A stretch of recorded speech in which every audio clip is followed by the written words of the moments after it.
Sign it. Margaret Whitmore dropped the papers on the floor in front of Emma's feet. Not on the table.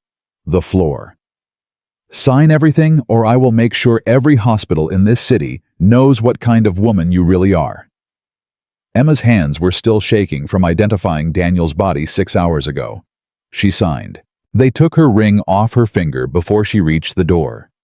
Not asking. Taking. And when the iron gates of the Whitmore estate closed behind her in the pouring rain, Emma stood on the sidewalk with a cracked phone, no shoes, and 4 words she had promised herself she would never use. If this story moves you, subscribe to our channel, follow Emma's journey all the way to the end, and drop a comment telling us what city you're watching from.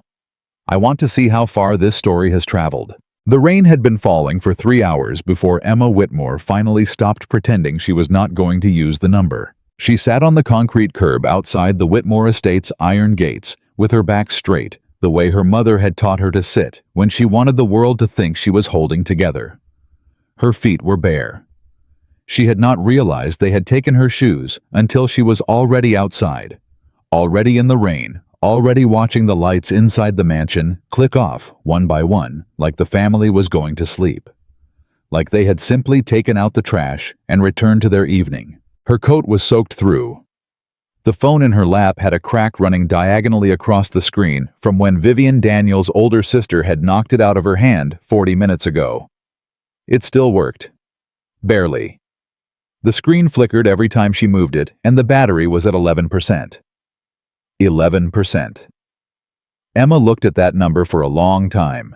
11% was more than she had walked into that house with 2 days ago when Daniel's body was still warm in the county morgue and she had actually believed that grief was something a family went through together. She had been wrong about a great many things in the last 48 hours.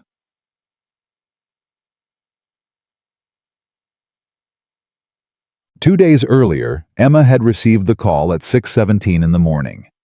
She had just finished a 12-hour overnight shift at St. Catherine's Hospital Trauma Bay, 3 critical patients, one 16-year-old who had almost bled out on her table at 2 a.m. and hadn't. Emma had saved that boy's life, and then walked to the nurse's station and eaten half a granola bar while updating charts because that was what you did. You kept moving. You saved the next one. The call came from an unknown number. She almost didn't answer. Mrs. Whitmore. The voice on the other end was formal, clipped, the kind of voice that had practiced delivering bad news until it no longer sounded like news at all. This is Detective Harold Sims with the Riverside County Police Department. I'm calling regarding your husband, Daniel Whitmore. There was an accident last night on the I-78 overpass. Ma'am, I'm very sorry to tell you. Emma put her hand flat on the nurse's station counter. She did not fall. She had always been proud of that. She did not fall. When? She said. We believe approximately 2 a.m. His vehicle went off the overpass. The impact, was it fast? A pause. Yes, ma'am. We believe so. Emma closed her eyes for exactly 4 seconds. Then she opened them and said, I need to come in to make an identification. Can you give me the address? The nurse standing 3 feet away, a woman named Patricia, who had worked nights with Emma for 6 years, turned around when she heard Emma's voice go quiet in that particular way. Patricia had heard Emma's voice go quiet before. Not like this. Emma, Patricia said softly. I'm fine, Emma said. And she believed it right then. She believed it because the alternative that she was not fine, that her husband of 4 years was dead on a highway in the rain, that everything she had chosen and built and trusted was suddenly broken, was a thing she could not afford to believe while she was still standing in a hospital where people needed her. She went home. She changed her clothes. She drove to the morgue. She identified Daniel. She sat in her car for 22 minutes after. Then she drove to the Whitmore estate because she thought that was what families did. Margaret Whitmore answered the door herself. That was the first thing Emma should have noticed. In 4 years of marriage, Emma had never once seen Margaret Whitmore answer her own front door. The estate had 3 full-time staff members, whose specific job was to manage the door, the foyer, and the first impression the house made on visitors. Margaret was standing in the doorway at 8:30 in the morning in her full formal clothing. Hair done, pearls on, both hands wrapped around a coffee cup she was not drinking from. She looked at Emma the way you look at a problem you have been expecting. "Emma," she said, not warmly, just a name, an acknowledgement of presence. "Margaret?" Emma's voice cracked on the second syllable. She had not cried yet. She was aware of that, aware that she hadn't cried, aware that her body was conserving itself for something. Some later moment it had decided would be the appropriate time. "I came because I didn't want to be alone. I thought maybe we could come inside," Margaret said. "There are things we need to discuss." Emma came inside. She should not have. The dining room table had papers on it. Not Daniel's things. Not photographs. Not a collection of the small objects that accumulate around a man's life, the cufflinks. He always lost the half-finished book he had been meaning to read for 3 months. Papers. Legal papers. Emma had worked in hospitals long enough to recognize legal documents from across a room, the thick white pages and the tiny fonts and the lines with little stickers marking where a signature was supposed to go. "Sit down," Margaret said. Emma sat. Vivian came in from the hallway. Vivian was 34, 4 years older than Daniel, and had spent those 4 additional years learning to look at people the way her mother looked at people, like an assessment was occurring at all times, and you were perpetually coming up short. She sat down across from Emma without speaking. Richard Whitmore. Daniel's father was not in the room. Emma would not see Richard Whitmore once during what followed. She would only learn later that he was on the phone with their lawyers the entire time. "I'll be direct," Margaret said, sitting at the head of the table and setting down her coffee cup with a sound like a gavel. "Daniel's death is devastating for this family. We are all in pain. But certain matters cannot wait, and I believe Daniel would have wanted us to handle them properly." "He's been dead for less than a day," Emma said. "Yes," Margaret said, "and estates do not pause for grief." Emma looked at the papers on the table. "What is this? A property settlement agreement. A release of claims." Margaret folded her hands. "Daniel had significant assets prior to your marriage. This family built those assets over generations. We need to ensure they return to the family trust."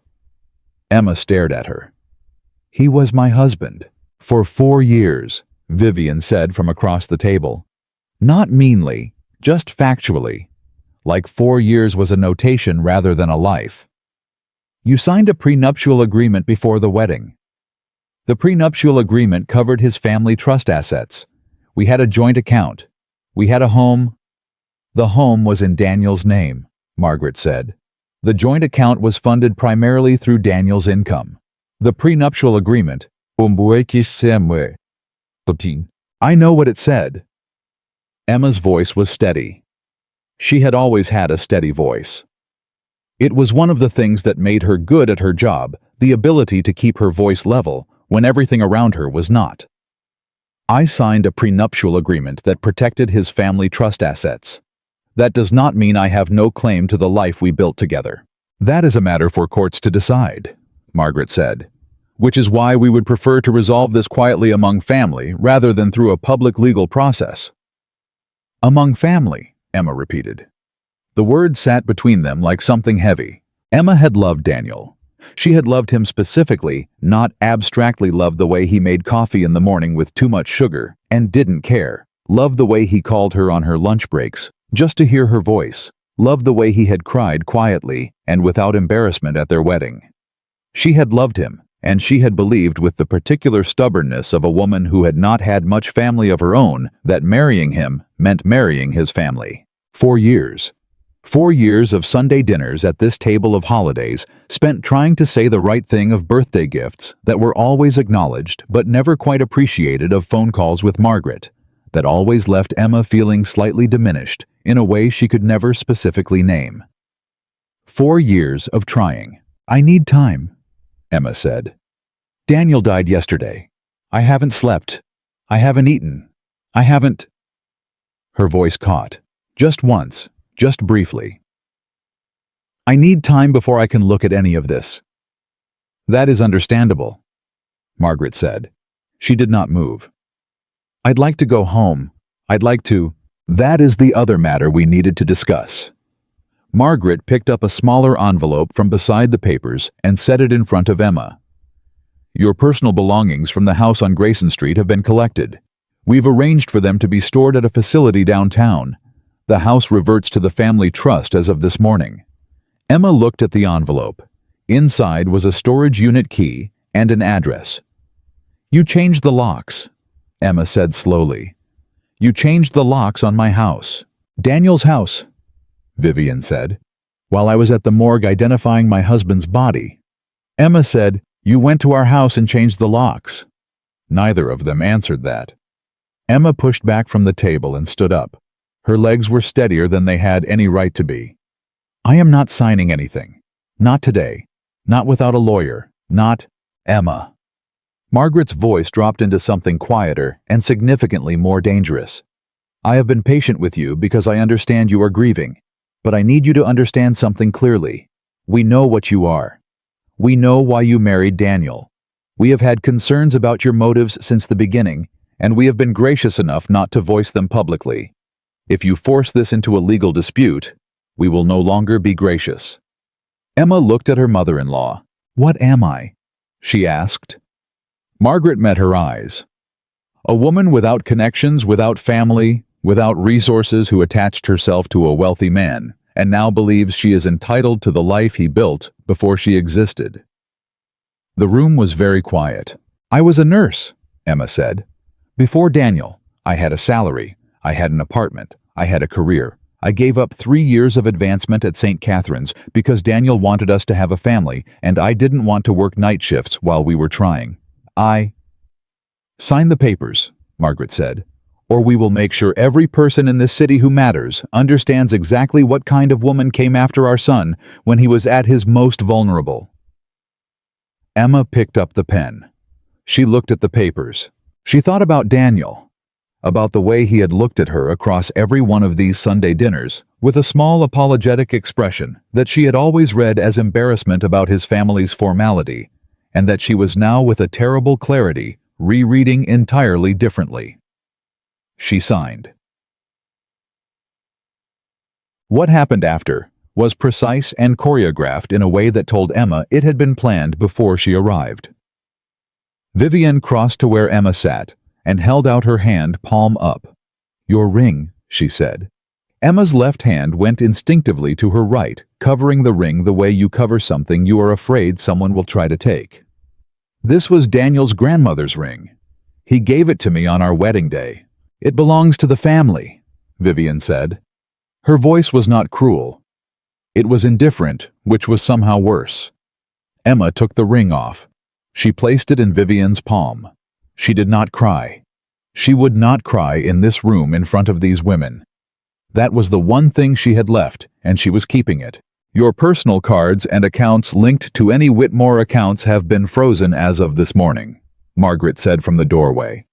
"Your personal checking account, which we believe has approximately $900, remains accessible." $900. Emma had a medical degree's worth of student loans that Daniel had been helping her pay down. She had health insurance through his company plan. She had a storage unit full of her things, and a cracked phone, and $900, and the clothes she was wearing, which were the clothes she had worn to the morgue. "You can find your way out," Vivian said. "Jacob will show you." Jacob was the butler. He was a man of about 60 who had worked for the Whitmore family for 20 years and who had always been quietly kind to Emma in the small ways that staff sometimes were when they felt sorry for someone. He walked with her to the front door without speaking. When he opened it, the rain was heavy. Emma stepped outside. She heard the door close behind her. She heard the lock engage. She stood on the front steps of the house where she had eaten Sunday dinners for 4 years in the rain with no shoes because she had left them under the dining room table when she stood up, and she thought, this is what it feels like when the floor is actually gone. She walked to the gates because there was nowhere else to go.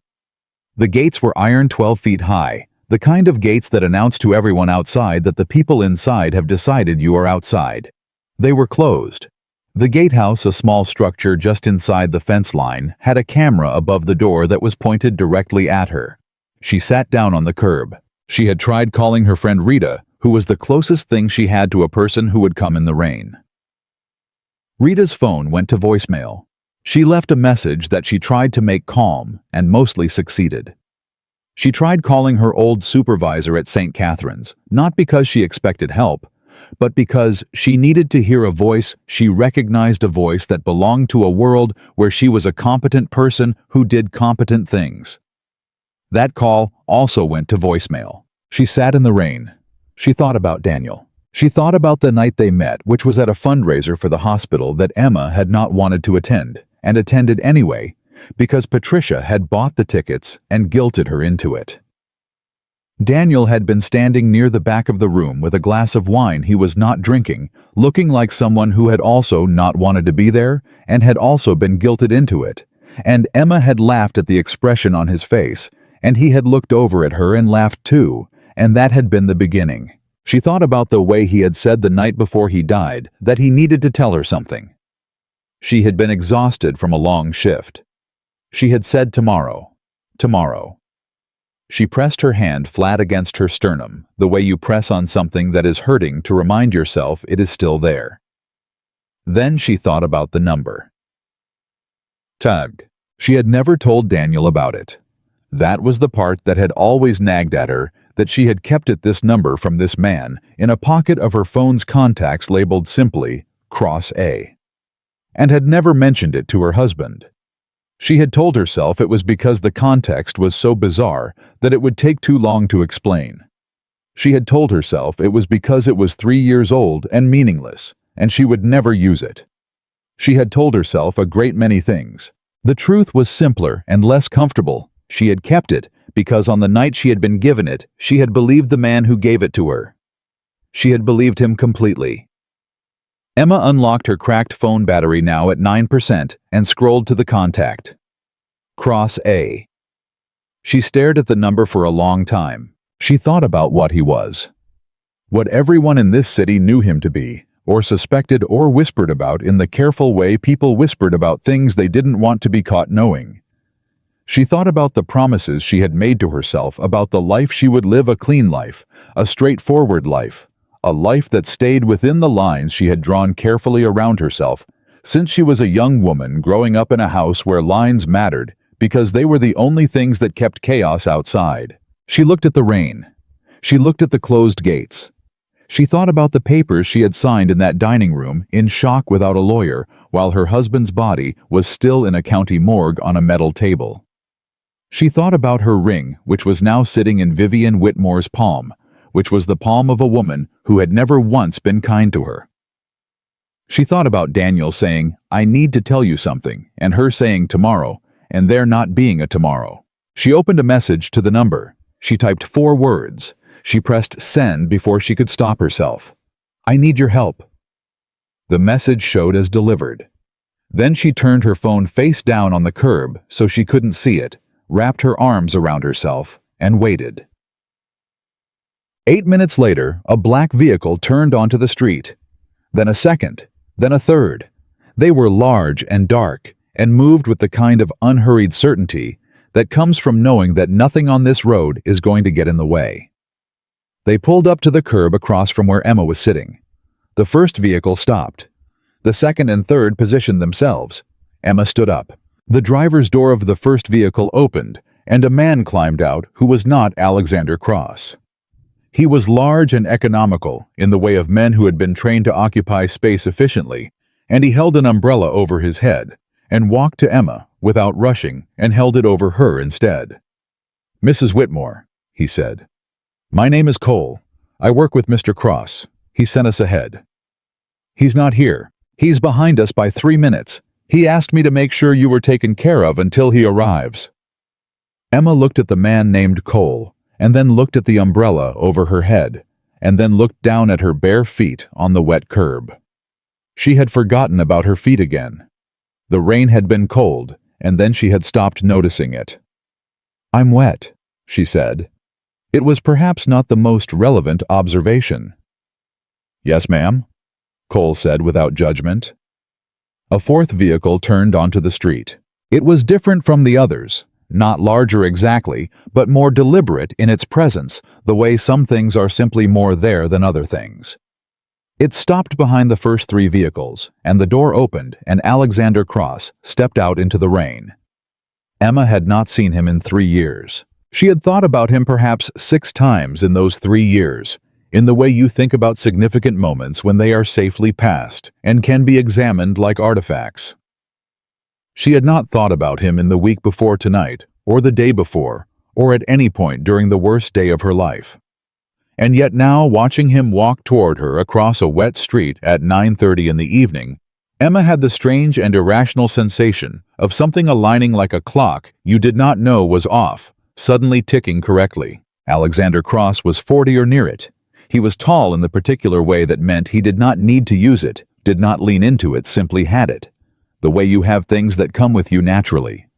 His hair was dark and pushed back from his face, and he was wearing a dark jacket that was getting wet, and he was not bothering with an umbrella. His eyes. Emma remembered his eyes because they were the kind you looked at across a trauma bay while you were trying to save someone's life, and found unexpectedly were looking back at you with the specific attention of someone who had decided you were the most important person in the room were on her. He stopped in front of her. He looked at her face. He looked at her wet clothes. He looked at her bare feet. He took off his jacket. "You're barefoot," he said. His voice was the same, low, even carrying the particular quality of a voice accustomed to being the quietest thing in a loud room. "They took my shoes," Emma said. "I didn't realize until I was already outside." Alexander placed his jacket over her shoulders. It was warm. She hadn't realized how cold she'd been until something warm touched her. "Who did?" he said. "The Whitmore family." Emma looked up at him.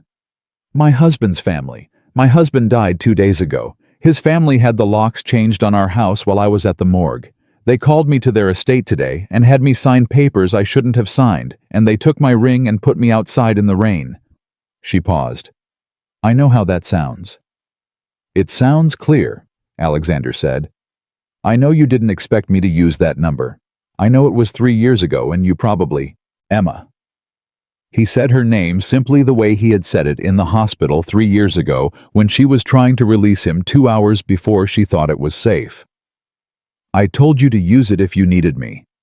You needed me." He glanced at the gates of the Whitmore estate behind her. "Are any of them inside?" "The whole family." He looked at the gates for another moment. "Then we have work to do," he said.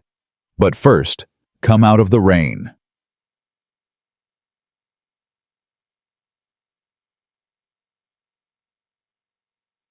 She rode in the second vehicle with a woman named Sasha, who worked for Alexander, and who produced from somewhere a pair of dry socks and a thermal blanket and a bottle of water without making any of it feel like pity. Emma wrapped herself in the blanket and held the water bottle and looked out at the city moving past the window. "Where are we going?" she asked. "One of Mr. Cross's properties in the Harlow district," Sasha said. "There's a medical team there if you need—" "I'm not injured," Emma said. "I'm a nurse. I would know." "Of course." Emma looked out the window. "How long has he been—" She stopped. "How long has Mr. Cross worked with all of you?" Sasha's answer was careful in the way that answers are when they are being curated. "Most of us have been with him for several years." "He trusts you." "He does." Emma thought about that. She thought about what it meant that a man like Alexander Cross, a man whose reputation she had heard described in the careful euphemisms people used when they didn't want to be specific about what frightened them, was trusted by people who seemed in Sasha and Cole, at least like people who had chosen to be somewhere rather than been placed there. "Did he tell you why he came tonight?" Emma asked. Sasha glanced at her briefly. "He said someone had called in a debt." "He told you it was a debt." "He said, and I'm quoting directly, 'Someone did something for me once that I haven't paid back. That ends tonight.'" Emma looked down at the thermal blanket in her lap.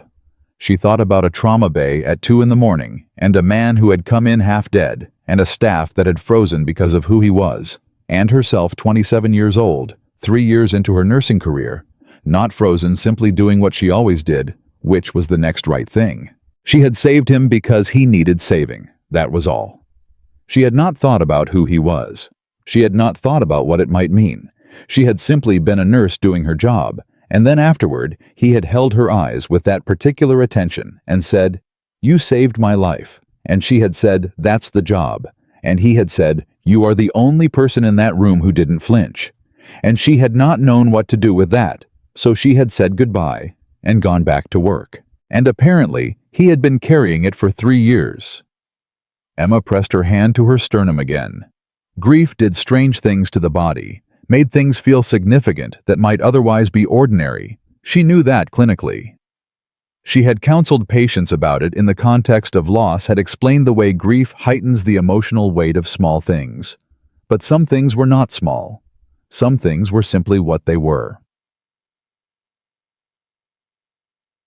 The property in the Harlow district was not what Emma expected, which was some version of a movie villain's lair. It was a townhouse on a quiet block, well-maintained, understated, the kind of building that announced nothing about the people inside it. There was a separate entrance through a rear courtyard that they used, and then a set of stairs, and then a room that was warm and dry and had a couch and a kitchenette, and clearly served as some kind of safe house or secondary office rather than living space. Alexander was already there when they arrived. He had gotten there first, somehow changed into dry clothes, and was standing near the window with a coffee cup, and what appeared to be a phone call that he finished as Emma came in. "Dry clothes are on the chair," he said. "Bathroom is through that door. Medical kit is under the sink if you need it. I told your assistant I'm not injured. I know what you told her." He set down his phone and looked at her directly. "Change out of the wet clothes, drink something warm, and then tell me everything from the beginning in whatever order it comes out." Emma looked at him. "Why?" she said. He tilted his head slightly. "Why change?" "Because you're... Why help me?" She meant it as a direct question, not an accusation. "I sent forwards to a number I had for 3 years, and you showed up with 4 cars and a team of people in 8 minutes. That's not..." She tried to find the right word. "That's not what people do." Alexander set his coffee cup down on the table beside him. He was quiet for a moment in the particular way she remembered, not silent, because he had nothing to say, but quiet, because he was choosing precisely what he was going to say, and would not speak until he'd chosen it. "When I was in that hospital," he said, "I was not in a position where people helped me without wanting something." He paused. "I was not accustomed to that. The nurses who came near my bed did so because they had to. The doctors who worked on me did so because your administrator came to them and explained the professional requirement clearly. Your staff was frightened. Your staff was complying." He held her eyes. "You were not frightened. You were not complying. You were doing your job and you looked at me like I was a person." "You were a person," Emma said. "An injured one." "Yes." Something passed across his face. "You would be surprised how rarely that is the conclusion people reach about me." Emma looked at him for a long moment. "Change your clothes," he said again. "Then talk. I'll listen." She changed. She drank the tea that Sasha produced, strong, too sweet, exactly what her body wanted, and she sat on the couch with her feet tucked under her, and she talked. She talked about Daniel the way she hadn't been able to talk about him yet, not at the morgue, and not in the car, and not sitting in the rain. She talked about the man, not just the death. She talked about how they met. She talked about the prenuptial agreement that she had signed because she had loved him and trusted him and had believed with the naivety of someone who had not grown up around money that the Whitmore family's lawyers drawing it up meant it was standard. She talked about 4 years of Sunday dinners and Margaret's eyes and Vivian's precision and the way Richard Whitmore had looked at her at their wedding with an expression she had not been able to identify then but could name now, clearly waiting. He had been waiting for the marriage to fail. They all had. Alexander listened without interrupting. He sat in the chair across from her with his elbows on his knees and his hands loosely clasped, and he did not look at his phone or out the window. He simply listened. Emma was aware professionally and personally that the ability to simply listen fully without dividing your attention was rarer than people recognized. "He said he needed to tell me something," Emma said. "The night before he died. I was exhausted. I said tomorrow." Alexander was quiet. "I don't know what it was," she said. "I don't know if it was related. I don't know if any of this—" She stopped, pressed her lips together. "He died on the I-78 overpass. The police said it was an accident. Single car lost control in the rain. But Daniel drove that road every week for 4 years. He knew every turn on it." She looked up. "He drove it in worse weather than last Thursday, and never—" "Did the police investigate it as an accident only? They said there was nothing to suggest otherwise." "Did they look—" Emma held his eyes. "I don't know. I identified his body, and then his family locked me out of my house. I haven't had—" Her voice cracked for the second time. "I haven't had the space to push on anything." "You have it now," Alexander said quietly. She looked at him. "I have people," he said. It was simple, not a boast, just a fact stated in the same tone he might say, "I have a car" or "I have a phone." People who know how to find what was missed or ignored or buried. If there is something to find in how Daniel died, they will find it. Emma thought about the paper she had signed in the Whitmore dining room. She thought about the document with its tiny fonts and its stickered signature lines, and Margaret's hands folded over her coffee cup. She thought about how neatly it had all been arranged. The legal documents ready, the house locked, her belongings packed, and moved all before she had even arrived that morning. All in less than 24 hours after Daniel's death. "They were ready," she said slowly. "When I arrived, they were already ready." Alexander looked at her without speaking. "That takes planning," Emma said. Her nurse's brain engaged the part of her that worked through problems clinically when emotion threatened to overwhelm the process. You can't mobilize lawyers and movers and account freezes in one night unless you started before. Unless you— She stopped. The room was very quiet. "Unless you knew it was coming," Alexander said. Emma looked at him. Neither of them said what followed from that. They didn't have to. Emma pressed her hand against her sternum again, and this time it was not grief she was pressing against. It was something colder. It was the shape of a question she had not let herself ask yet. "What do you need from me?" she said. Alexander Cross leaned back slightly in his chair. He looked at her for a long moment, with the particular attention she had come to associate with him, complete, assessing, respectful, in a way that was not gentle, but was something adjacent to it. "Everything," he said. "Tell me everything you know about Daniel Whitmore. Not the husband, the man. What he did, what he worried about, what he didn't tell you. Especially the things he almost told you and stopped." Emma thought about that night. She thought about Daniel's face, and the way he had looked at her across the bedroom, not frightened exactly, but carrying something, something with weight. "He worked in the Whitmore family's finance division," she said. "He'd been doing it since he was 23. He'd been complaining about it for the last year. Not complaining loudly. Daniel didn't complain loudly about anything, but small things. Coming home tired in a way that was different from work tired. Quieter at family dinners. He told me once about 8 months ago that he wasn't sure his family were the people he had thought they were." "Did he say more than that?" "I asked him to," Emma said. "He said he wasn't ready. I didn't push. I should have pushed." "You didn't know you needed to." "I should have—" "Emma."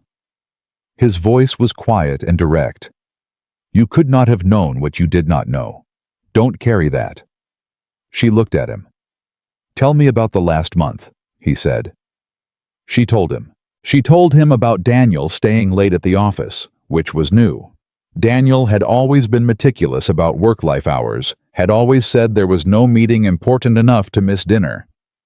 She told him about the day 3 weeks before his death, when she had come home to find him sitting at his desk, with his laptop closed, and his hands flat on the surface, and his eyes somewhere that was not the room. She told him about the phone calls Daniel took outside now, which he had never done before. about the drive they had taken on a Sunday afternoon 2 weeks ago out to the old State Forest Road, when Daniel had said casually, as if it were nothing, "If anything ever happened to me, you should know there's a box in the study behind the third shelf, behind the books.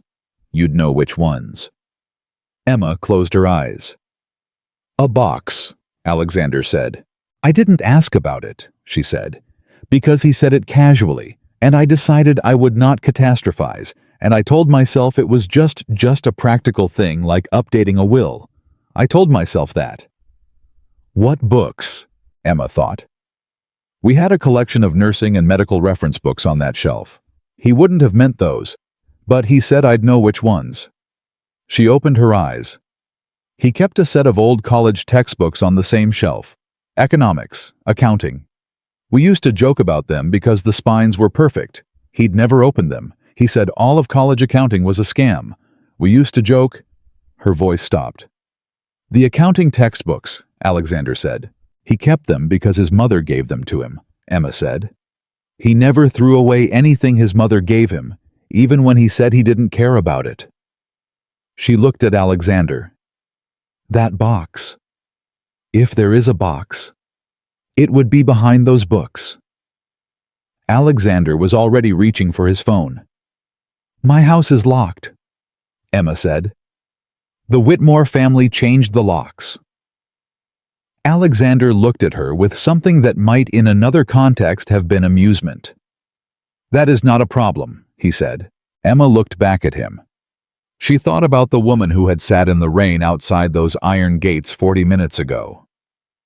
She thought about what had been taken from her today, not just the ring and the account and the house, but something less tangible and more essential, the sense that she had ground to stand on. She was standing on ground again. Different ground, unfamiliar with edges she couldn't yet see, but ground. "Mr. Cross," she said. "Alexander." She looked at him. "Alexander, whatever is in that box, whatever Daniel left, if there is something in it that explains what happened to him, I need to know. All of it. Not a version of it, not a protected version. All of it." He held her gaze. "I know. I'm not asking for revenge," she said. "I want you to understand that. I am not whatever you might expect from someone in my position. I am not sitting here wanting to burn anything down. I want to know the truth about my husband's death. That is all." Alexander Cross looked at her for a long, quiet moment. "Then that," he said, "is what we find." The house on Grayson Street was dark when they arrived. It was after midnight. The block was quiet. The kind of residential quiet that settles over a neighborhood when everyone inside has decided the night belongs to sleeping people and not to the complications of the living. The Whitmore family's locks, which were new, installed quickly, the kind that came in a box and could be installed in 40 minutes, were not a significant obstacle to a man named Thomas who worked for Alexander and carried a kit that Emma decided not to look at directly. She was inside in less than 8 minutes. The house was wrong. She stopped in the doorway and felt it before she could name it, the particular wrongness of a space that has been gone through by people who did not love it, who treated it as inventory rather than home. The furniture was still there, but it had been moved slightly. Things shifted to be looked under and then replaced imprecisely. Books were in the wrong order on shelves. The kitchen drawers were not quite right. "They searched it," Emma said. Cole, standing beside her, looked around the room without touching anything. "Before they changed the locks. They went through it." Emma moved through the house with the focused attention she used in trauma situations, systematic, efficient, allowing herself to feel nothing except the immediate task. She went to the study. The third shelf. The accounting textbooks, 3 of them thick, matching with spines in perfect condition, were still there. Emma reached behind them. Her hand found the wall. Nothing. She moved the books entirely, lifting them away from the shelf. Cole held a light. Emma ran her hands along the back of the shelf, along the sides, along the wall behind. "There's nothing here," she said. She stood very still. "They found it," Cole said quietly. Emma straightened up. She looked at the books in her arms. She looked at the shelf. She put the books back on the shelf. Precisely. The way Daniel would have put them. Third textbook. Principles of Financial Accounting. Blue cover. 1994 edition. Back in place. Her fingers touched the spine. It was wrong. Not the book, the weight of it. She had moved 3 identical books and put them back, and this one felt different. She pulled it out again. It was not a textbook. It was a box that had been made to look like a book. The cover was real. The spine was real, but the interior was hollow, and the hollow interior was empty. Emma turned the box over, and there on the inside back cover in Daniel's handwriting, small, cramped, the handwriting of someone who had been writing quickly and in private, was a note. If they found this, they didn't find everything. You know the other place. The one from before. Emma stared at those words. The one from before. She looked up. Cole was watching her carefully. Do you know what it means? He asked. Emma thought about Daniel, about the man, not the husband, about the things that existed before her. Yes, she said slowly. She did. She pressed the false book against her chest and turned toward the door. I need to make a call, she said. Her phone battery was at 3%, but she had what she needed. She had Daniel's last message, and she knew where it was pointing. And for the first time since 6:17 that morning, Emma Whitmore knew exactly what she was going to do next. The other place. Emma said those words in her head 3 times on the drive back to Alexander's property in Harlow, and each time they landed differently. The first time they felt like a riddle. The second time they felt like a lifeline. The third time they felt like an accusation, because the other place was somewhere she hadn't thought about in 4 years, somewhere that existed entirely in the part of her life that predated Daniel Whitmore. And the fact that Daniel had known about it meant he had known something about her that she had never told him. That was the part she couldn't settle. She sat in the back seat with the hollow book in her lap and Sasha beside her, and the city moving past the window, and she thought he knew. He knew, and he never said anything. He filed it away in the part of himself that he filed things that were useful but too complicated to discuss, and then, when he needed a place that no one connected to his family would ever think to look, he used it. Which meant he had trusted her with it. Even before he told her. You went quiet, Sasha said. I'm thinking. Do you need anything? I need Daniel to have told me what he knew 3 weeks ago instead of building a scavenger hunt, Emma said. Her voice came out sharper than she intended. I'm sorry, that wasn't... You're allowed to be angry at him, Sasha said simply. He's dead. That doesn't mean everything he did was perfect. Emma looked at her. I've worked with people in crisis for a long time, Sasha said. The grief and the anger are the same thing. You don't have to separate them. Emma looked back out the window. Where are we going? Sasha asked. The other place, does it require a detour? Not tonight, Emma said. Tonight I need to talk to Alexander. He was on the phone when she walked in, standing near the window, the way he had been before. Except this time the phone call had a different quality. She could hear it in the way he was holding himself. The particular stillness of someone managing information carefully. He ended the call when he saw her face. What did you find? He said. Emma set the hollow book on the table between them. She opened it so he could see the empty interior and the note on the inside back cover. She watched him read Daniel's handwriting. He read it twice. Then he looked up. You know the other place, he said. Yes. Will you tell me? Emma sat down. She pressed her palms flat on the table, feeling the grain of the wood, grounding herself in something physical and present. Before I do, I need to know something first. When you came tonight, what did you know about my husband's family? Alexander sat across from her. The Whitmore name is known in this city. Richard Whitmore has been connected to several financial arrangements over the years that exist in a gray area between legal business and something else. I've had peripheral awareness of them. Never direct contact. What kind of financial arrangements? The kind where money moves between accounts in ways that benefit certain people and harm others, and the paperwork is clean enough that no one looks too closely. He paused. The kind where the people involved are protected not just by their lawyers, but by the relationships they've built with people in positions of oversight. Emma thought about what Margaret had said in that dining room. We know how to handle situations like this. At the time, she had taken it as a threat about reputation. Now she heard it differently.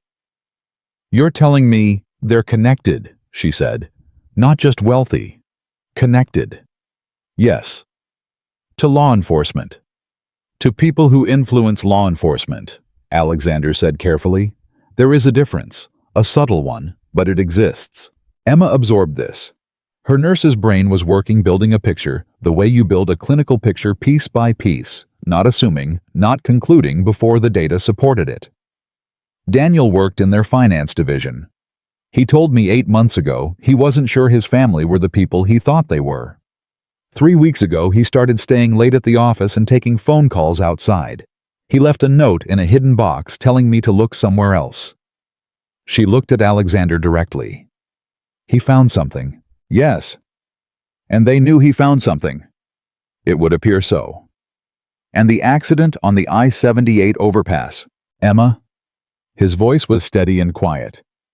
I do not deal in assumptions. I deal in what can be confirmed. Right now what can be confirmed is that the timeline of your in-laws' actions following your husband's death suggests foreknowledge. The legal preparation, the house, the accounts, none of that is grief. All of it is management. He held her gaze. What happened to Daniel on that overpass? I need more before I can tell you what I believe. Emma nodded. Once. Precise.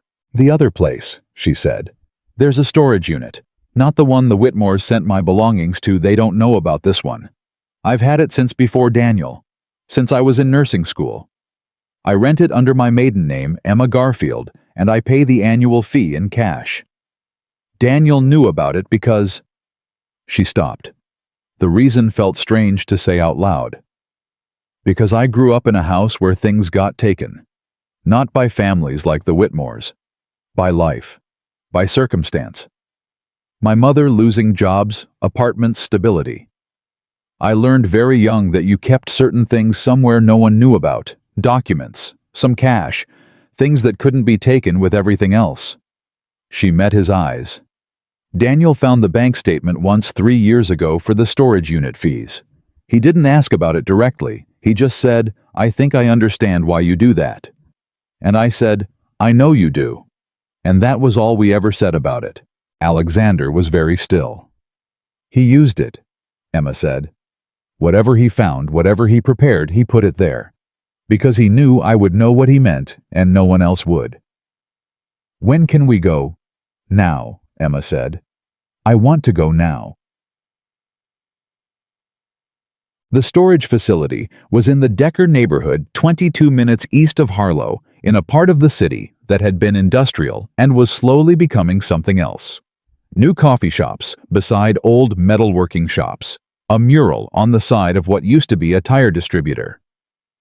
The facility itself was the kind of place that advertised climate control and 24-hour access, and meant it the kind of place where the overnight manager sat behind thick glass and didn't ask questions, because the entire business model depended on not asking questions. Emma used her key and her maiden name on the access panel, and the door opened, and she didn't look at Thomas or Cole or the 2 other men Alexander had brought, because she was focused on the unit at the end of the second corridor unit, 118, which she had been paying $42 a month to maintain since she was 24 years old. The padlock was the same one she'd had for 7 years. She had the key on a ring with 2 other keys she kept on her person at all times. The lock opened. She pulled up the door.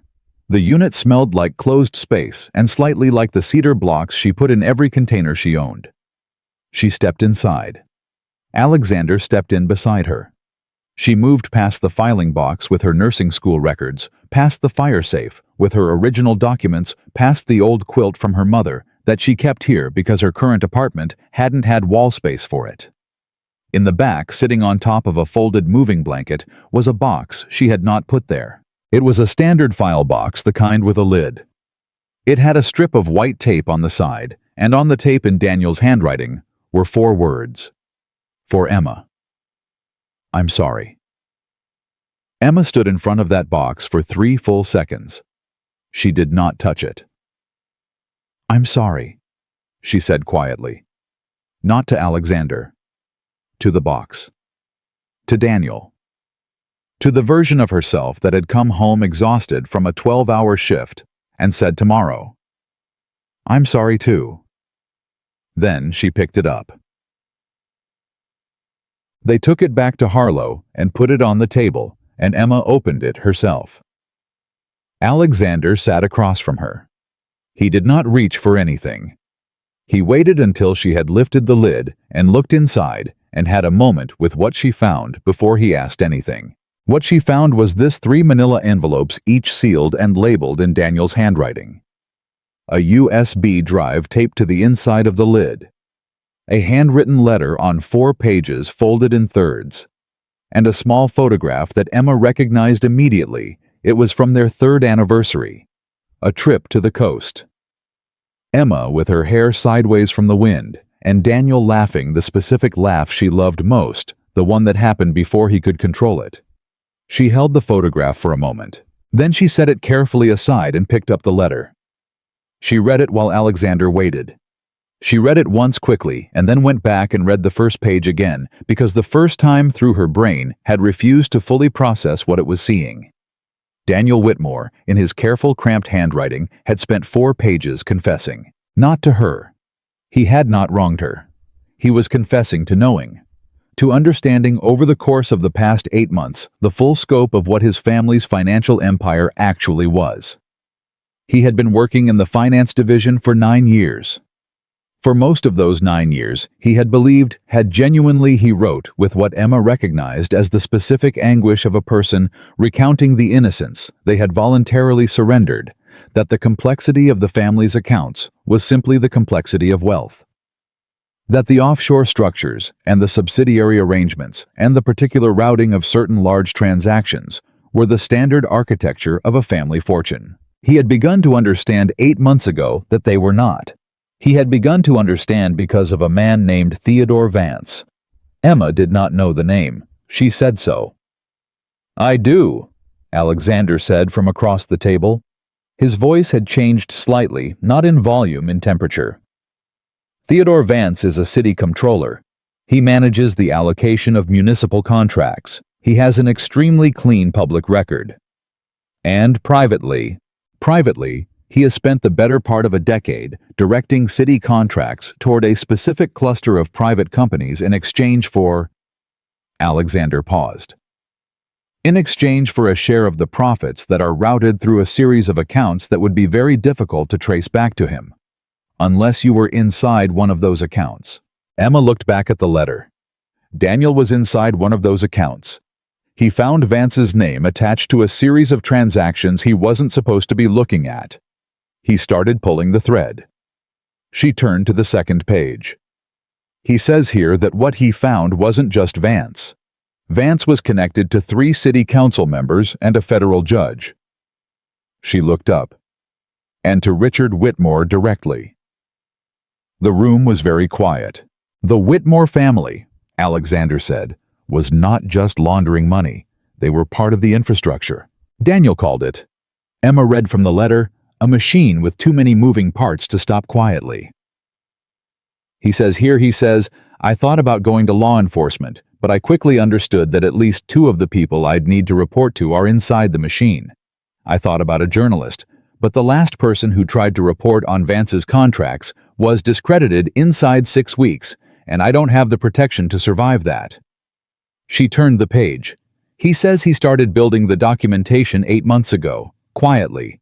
He copied files, he photographed records, he cross-referenced accounts. He put it all on the drive. She looked at the USB. He says, if you're reading this, it means something happened to me. Don't take this to anyone local. The local machinery has too many fingers in this. You need someone who is completely outside the system, who doesn't care about being discredited, who cannot be threatened the way I can be threatened. I don't know who that is. But you are the smartest person I know, and you will figure it out. Emma set the letter down. She looked across the table at Alexander Cross, who was by any reasonable definition a man completely outside the system, who could not be threatened in the conventional way, and who did not care about being discredited. "He didn't know," she said, "that you knew me, that this is where the number would lead." She looked at the letter. "He told me to find someone. He didn't know I already had." Alexander looked at the USB drive on the table. "May I?" he said. Emma nodded. "Try." What was on the drive took Alexander's team 3 hours to begin to process. Emma sat with a second cup of tea that went cold and watched Thomas and a woman named Rachel she hadn't met before work through the files on separate laptops, while Alexander stood between them, reading over their shoulders, asking questions in a low voice she couldn't always hear. At 2:14 in the morning, Rachel said, "There it is." Alexander looked at the screen. "What?" Emma said from across the room. He turned to her. His face had settled into the particular stillness she was beginning to recognize as his version of controlled anger. Not an explosion, not even heat exactly, just a compression. Like something pulled very tight.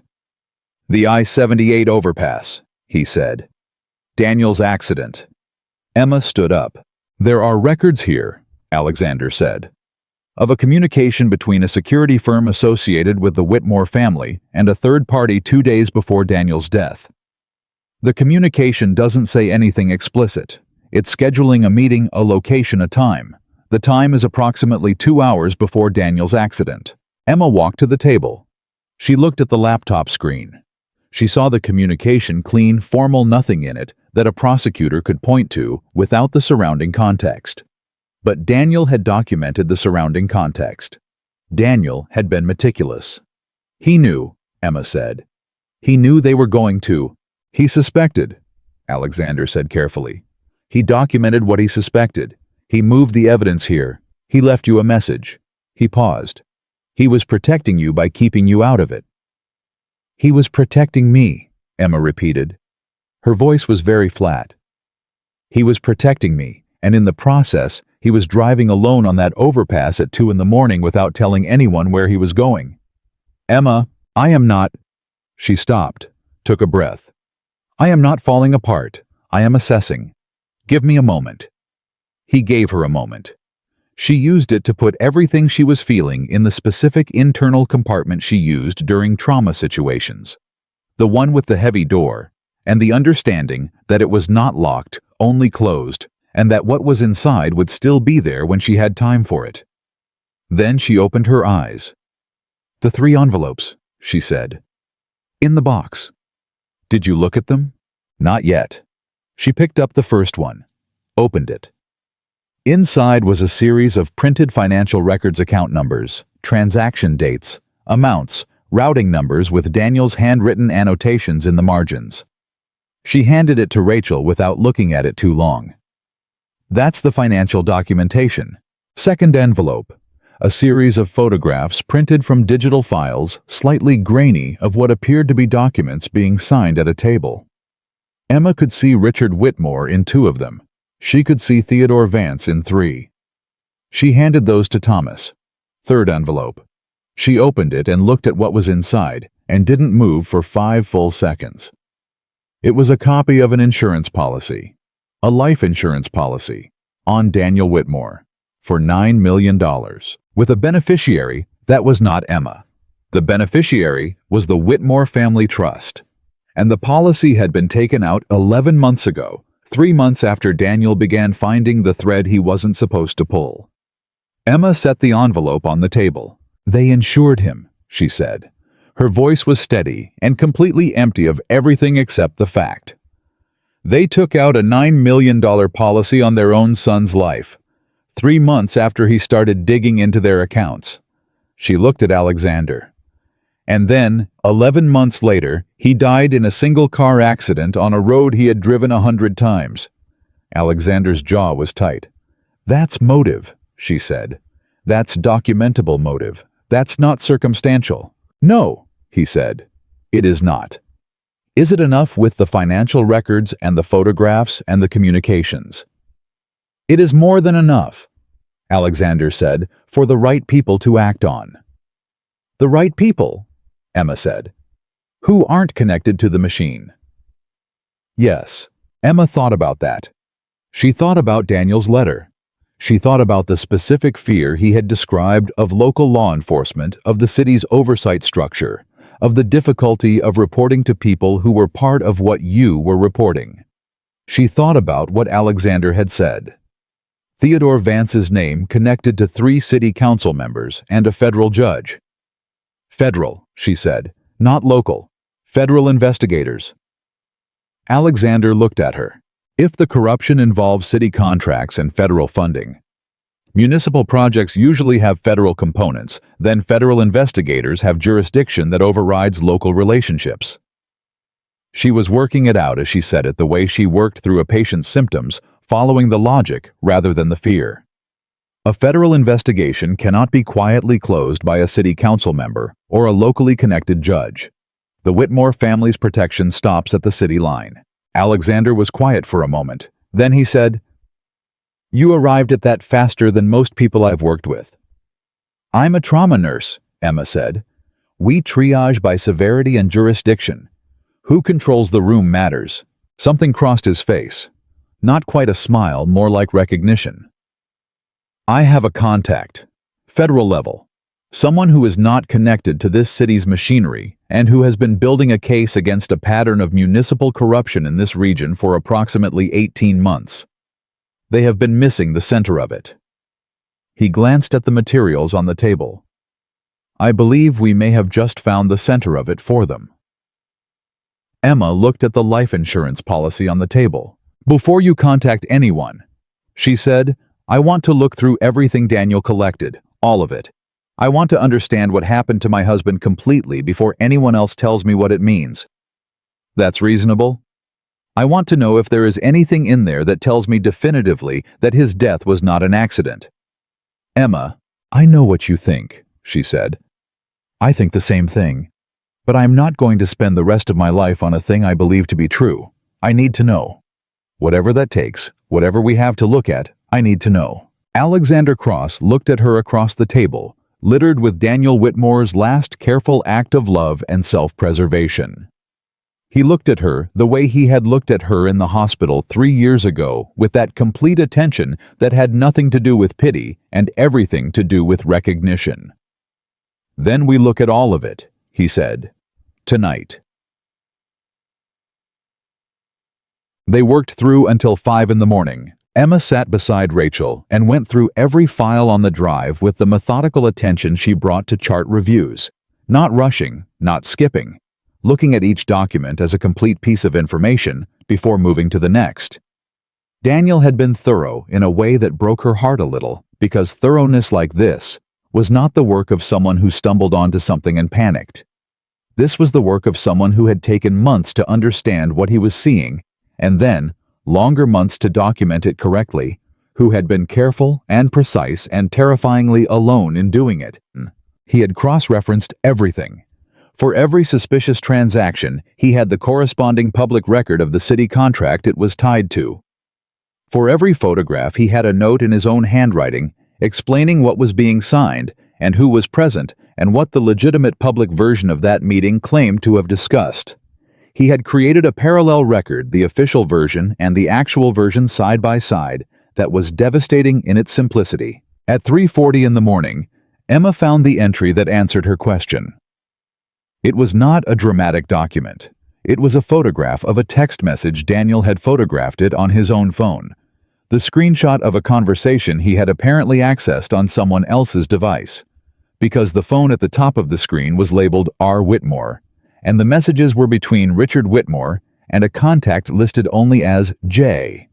The messages were from the Wednesday before Daniel's accident. R. He won't stop. I've tried to redirect him. He keeps going back to the Vance accounts. J. Does he know the full scope? R. I believe so. He moved files last week. I don't know where. J. This needs to be handled before the quarterly review. Too much exposure. R. I know that. J. Does he have family who might complicate things?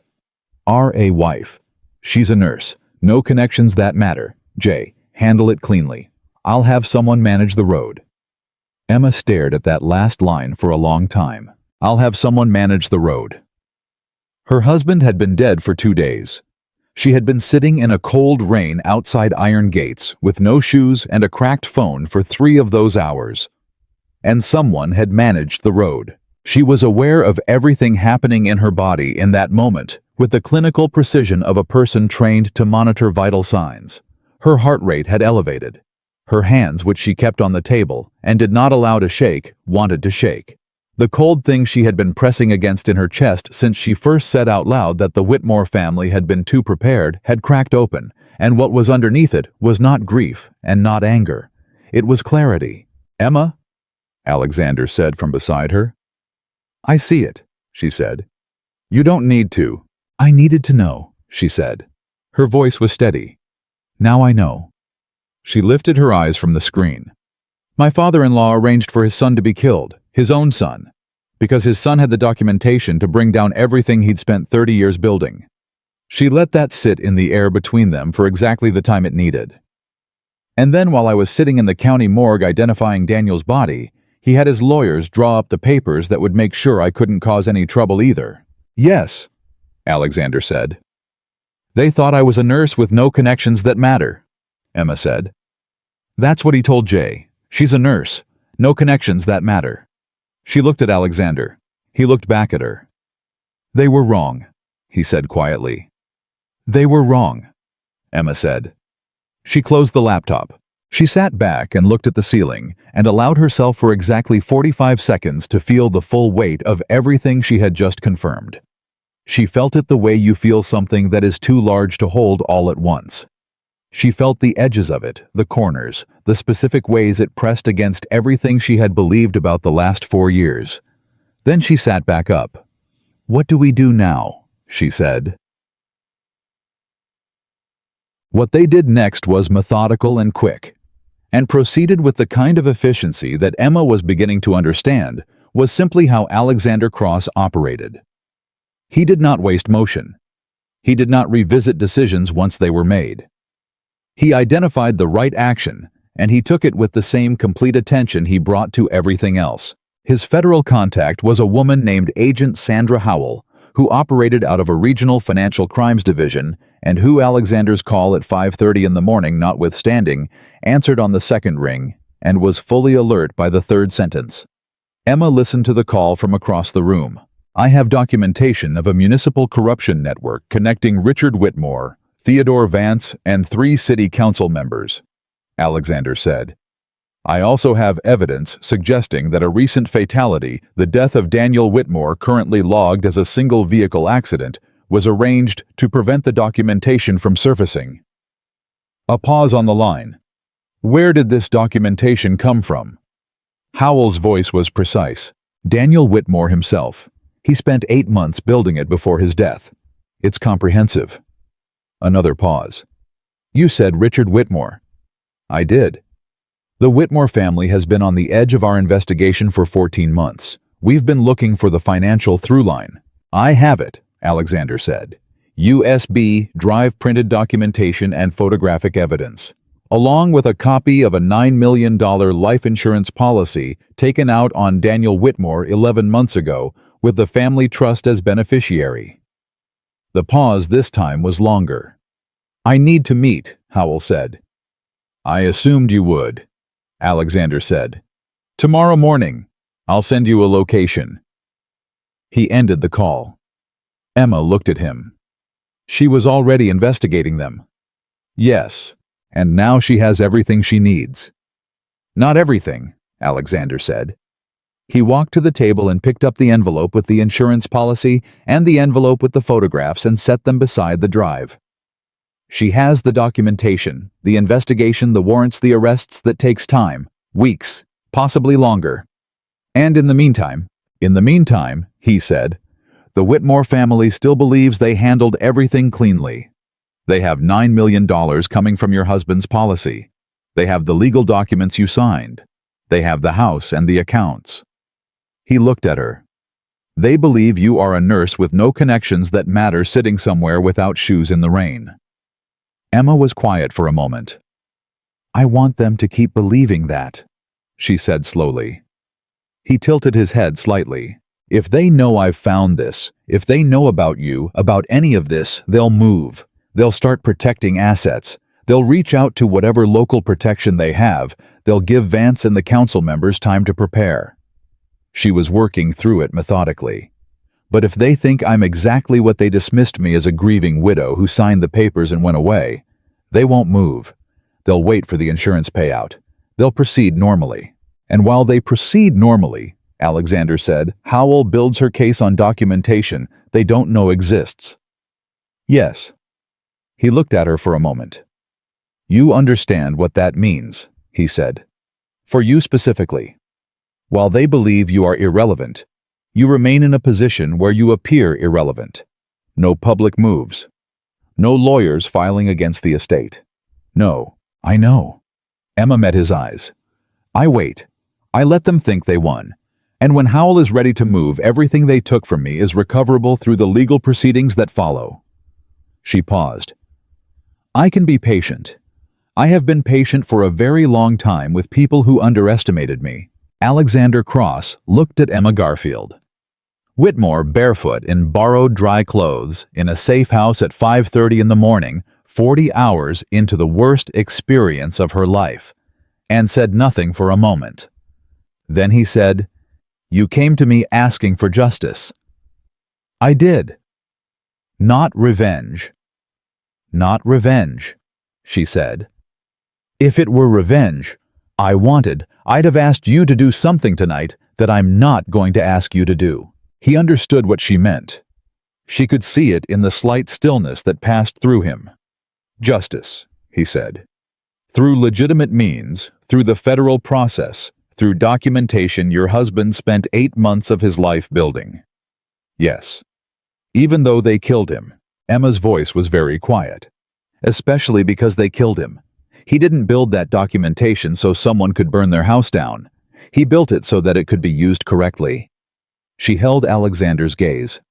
I am going to honor what he did, all of it, the right way. Something in Alexander's expression shifted, not softened exactly, because that was not the word for what happened in his face, but something opened in it. Something that recognized what she had just said as belonging to a category of things he did not encounter often. All right, he said. And tomorrow, she stopped. Today, the sun was coming up. Today, I want to go to Daniel's office before anyone realizes I'm not sitting in a shelter somewhere, before they have any reason to think anything has changed. Why the office? Because Daniel spent 8 months working on this from inside their building. He was careful, but he was there every day. There will be people in that office who noticed something, a colleague who saw what he was looking at, a secretary who fielded an unusual call, a file he asked to have pulled that was slightly outside his normal work. She paused. I was married to him for 4 years. People in his office know me. A grieving widow visiting her late husband's workplace is not suspicious. It's expected. You want to talk to his colleagues. I want to see what they say before the family has time to close ranks and manage the narrative internally. Alexander was quiet. I know it's early, Emma said. People arrive at offices at 8, he said. We have 2 hours. He looked at her. Sleep. I'm not tired. You are tired, he said with the absolute certainty of someone making a factual observation rather than an argument. You've been awake for... He checked his watch. 23 hours. You are a medical professional. You know what 23 hours of sustained stress does to cognitive function. I've worked 30-hour shifts, in controlled conditions with a team, not while processing the murder of your husband and the destruction of your financial stability simultaneously. He stood up. There is a room down the hall. It has a lock. 2 hours. Emma looked at him. She wanted to argue. The part of her that had always kept moving, that had developed the ability to keep moving as a survival skill rather than a strength, that part wanted to say she was fine and push forward and not stop until something stopped her. But she had spent 23 years learning, sometimes painfully, the difference between strength and the performance of strength. 2 hours, she said. She slept in 90 minutes. Not because she forced herself to wake her body, simply woke her the way it had trained itself to do through years of shifts and calls and interruptions. She lay still for 30 seconds taking inventory. She felt the weight of everything. The way you feel it in the morning when the night's events are still fresh, all of it Daniel and the rain and the false book and the text message and the phrase, "I'll have someone manage the road," pressing against the inside of her chest. She got up. She went to the door of the room Alexander had indicated. She knocked. He answered in 5 seconds. He had not slept. "You didn't rest," she said. "I don't need 2 hours," he said. "You said—" "I said you needed 2 hours." He stepped back. "There's coffee." Emma looked at him. This man who had come in 8 minutes on 4 words, who had sat across from her at 5 in the morning, reading her husband's confession, who had called a federal agent and explained a murder without inflection. And she thought about what Sasha had told her in the car. "He said someone did something for me once that I haven't paid back. That ends tonight." She thought about 3 years ago, and a trauma bay, and a man who had looked at her like she was the most important person in the room. "Thank you," she said. It was insufficient, and she knew it. "For tonight. For all of it. I know I already said it, but I want to say it again clearly. Thank you." Alexander Cross looked at her and said in his quiet, exact voice, "Don't thank me yet. We have a long way to go." Emma nodded. She went for the coffee. He was right. They had a long way to go. But for the first time since 6:17 yesterday morning, the ground under her feet felt like ground, and she knew exactly where she was walking next. Daniel Whitmore's office was on the 14th floor of the Whitmore Group's downtown building, in a corner that faced east, which Emma knew because Daniel had mentioned once that he liked watching the morning come in while he drank his coffee before the workday started. She had never visited him there. In 4 years of marriage, she had met him for lunch nearby 3 times, had picked him up from the lobby twice, and had never once gone up to the 14th floor, because Daniel had always been slightly protective of his work life, not secretively, just in the way of a man who wanted one space that was entirely his own. Walking through the lobby now in borrowed clothes and borrowed shoes that were half a size too large, Emma understood that Daniel had not been protecting his privacy. He had been protecting her. He hadn't wanted her anywhere near what he was finding. The receptionist on the 14th floor was a young woman named Claire, who had met Emma at the company Christmas party 2 years ago, and who looked up from her desk and went immediately genuinely pale. "Mrs. Whitmore," Claire said, I didn't know you were coming. I'm so sorry. About Daniel. Everyone here is devastated." "Thank you, Claire." Emma kept her voice warm and measured the voice she used with patients' families present, grounded, not performing grief, but not hiding it either. "I know this is unexpected. I just needed to feel close to him today. I hope that's all right." "Of course," Claire said immediately. "Of course, please. His office is still, no one has touched anything. HR said they'd wait until next week at the earliest before. Please go ahead." Emma thanked her and walked to Daniel's office. She closed the door behind her. She did not sit down at his desk. She stood in the center of the room and looked at everything carefully. Not the objects themselves, but the spaces between them. The way things were arranged, the particular order of a man's working life. She was looking for what was absent, what had been removed, what had been gone through. The desk was clear. Too clear. Daniel was not a clear desk person. She knew this from the way he worked at home, from the particular organized chaos of someone who kept things visible because he needed to see them to remember they existed. A clear desk meant someone had cleared it. She opened the top drawer. Pens, a stapler, a half-empty roll of mints, a business card from someone at a conference 2 years ago. Standard. She looked at the back of the drawer, the sides underneath. Nothing. She moved to the filing cabinet. The top drawer opened easily, too easily, which meant it had not been locked recently. Emma looked through the tabs. Client files, quarterly reports, correspondence. Everything in order. Everything, too, in order, arranged with a precision that was not Daniel's. He filed by project, not alphabetically. Someone had reordered his files. She was about to close the cabinet when she noticed the gap. Between the M and O sections in the second drawer, there was a gap where the P files should have been. Not a small gap, an entire section's worth of absence. Someone had removed everything filed under P. Emma closed the cabinet. She stood still and thought. Vance. Theodore Vance. Filed under V, not P. But Vance's contract work would have flowed through the Whitmore Group's project accounts. Project accounts. Filed under P. They had come in before her. They had already sanitized the office. Emma kept her face exactly as it needed to be and walked back out to the reception area. Claire, she said with the specific gentleness of someone asking a small favor while grieving. Daniel mentioned a colleague he worked closely with on some of the project accounts. A man named, I'm sorry I can't remember the last name. First name was Marcus. I think I just wanted to say thank you to the people who worked with him most. Claire looked up. Something moved across her face, a flicker that Emma's trained attention caught and filed. Marcus Chen, Claire said a beat too carefully. He's in the analysis department, room 1408. Thank you, Emma said. She walked down the hall. Marcus Chen was 31 years old and looked like a man who had not slept in 3 days, which was 2 more days of not sleeping than Emma had managed. He was at his desk when she knocked, and he looked up, and she watched the sequence of reactions move through his face in rapid order.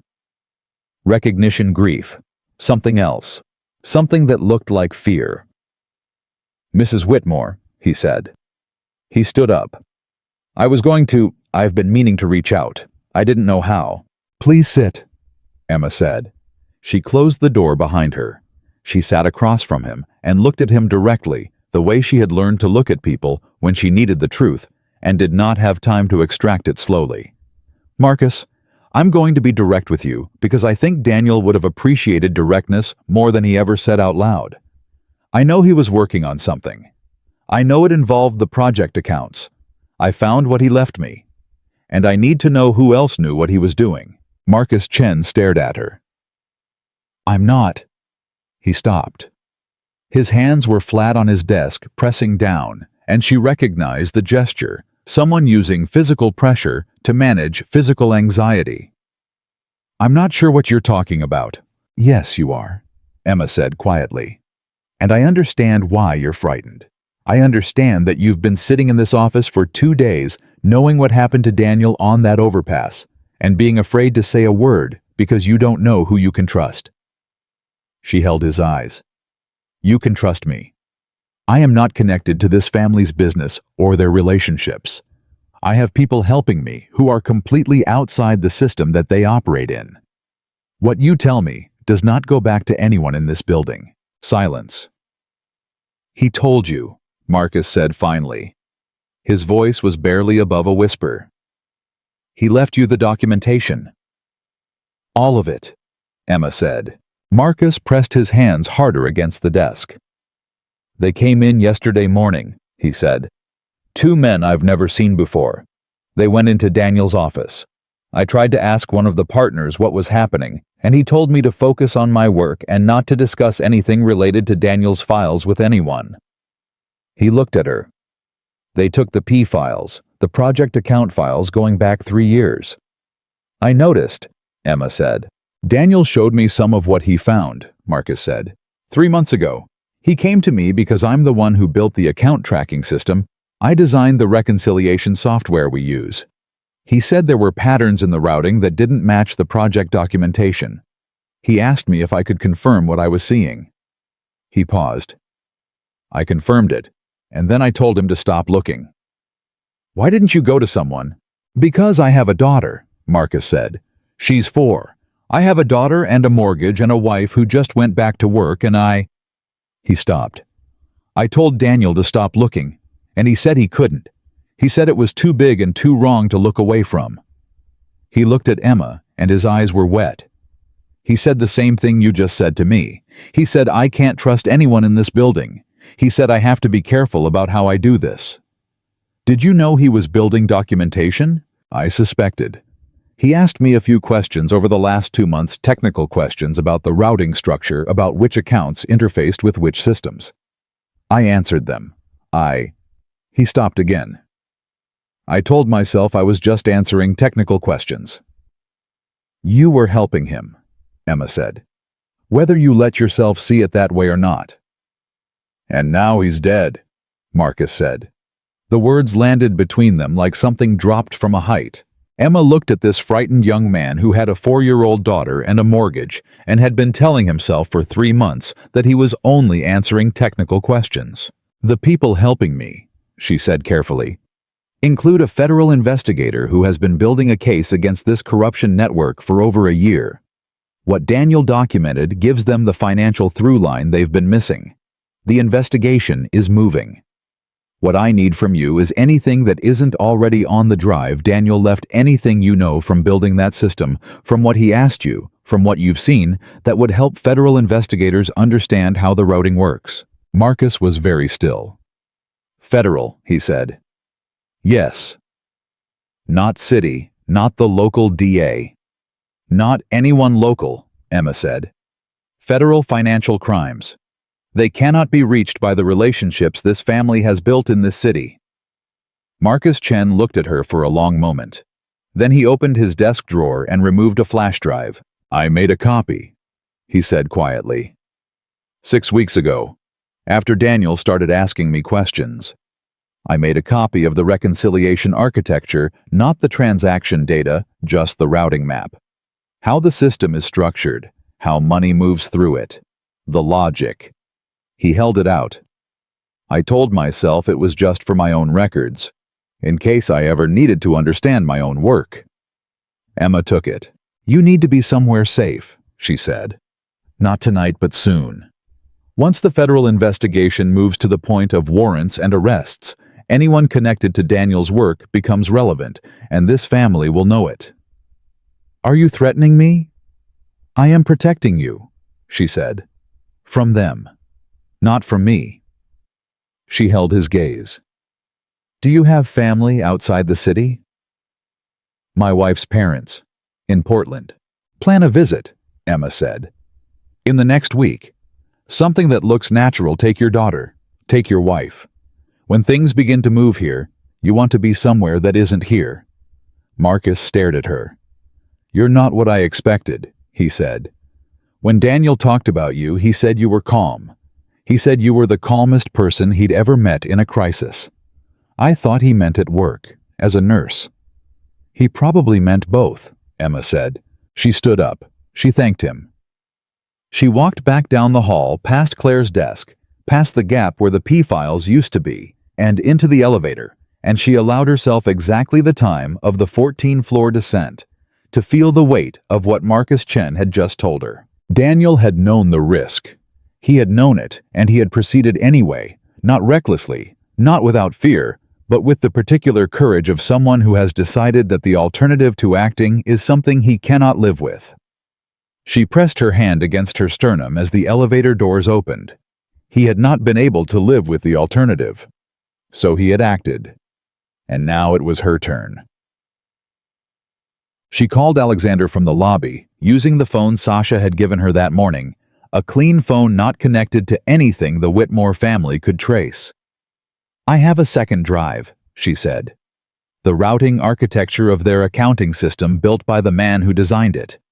And I know they've already been in the office sanitizing files, which means they're moving faster than we might have assumed.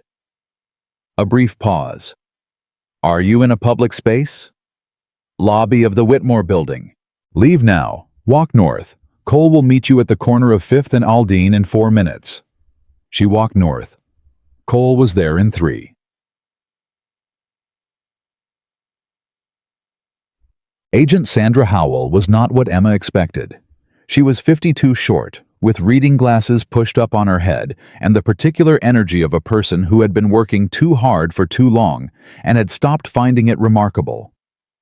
She met them at a location she had chosen herself, a federal building's conference room, that had the specific utilitarian quality of a room no one had tried to make comfortable. She looked at the materials on the table for 45 minutes without speaking, except to ask 3 precise technical questions that Emma answered and Alexander supplemented.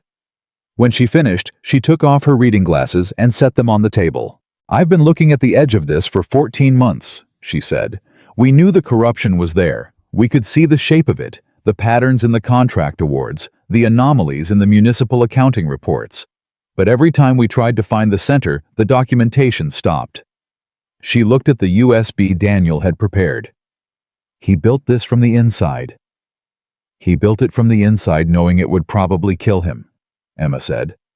I'd like that to be worth something. Howell looked at her. It is worth something, she said, and her voice was different now.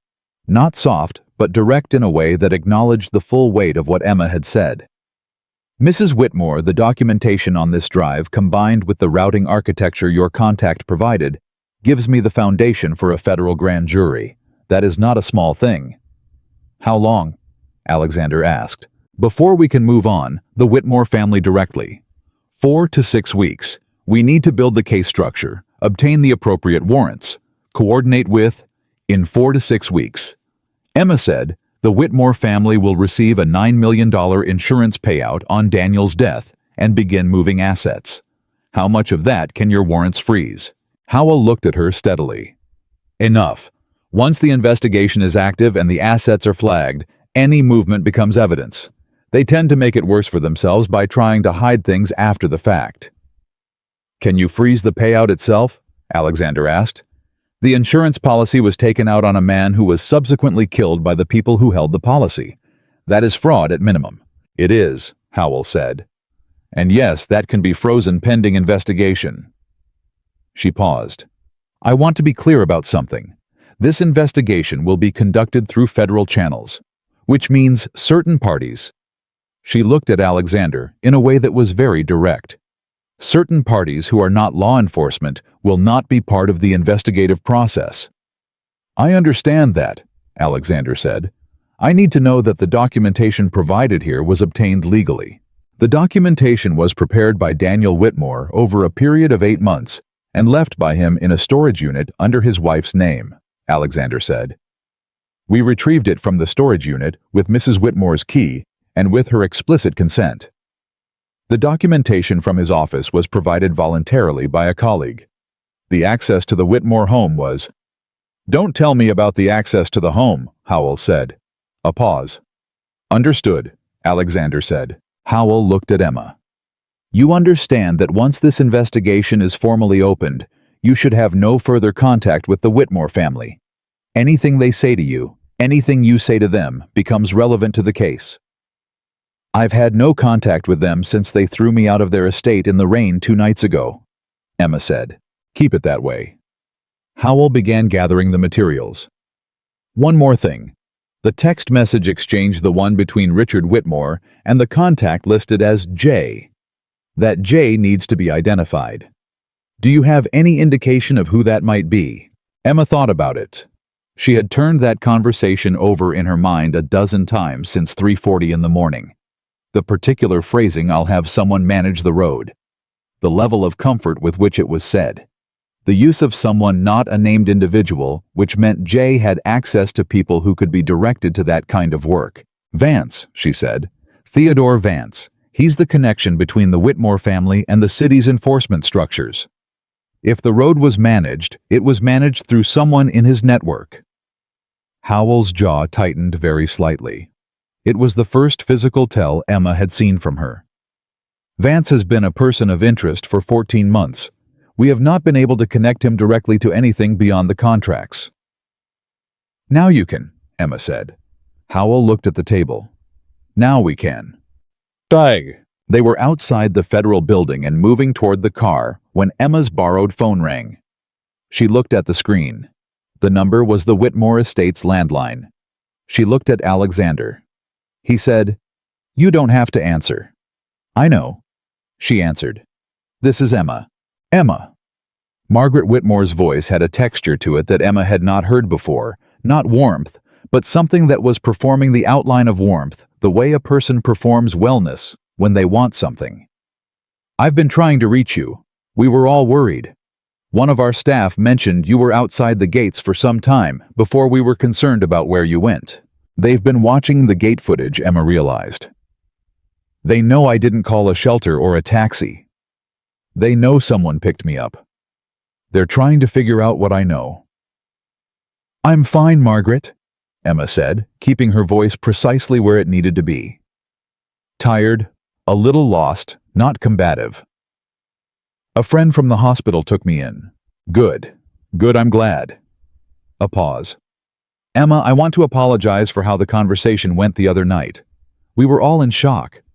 The documents we asked you to sign, I want to make sure you understand, they were entirely standard, and in no way meant to imply.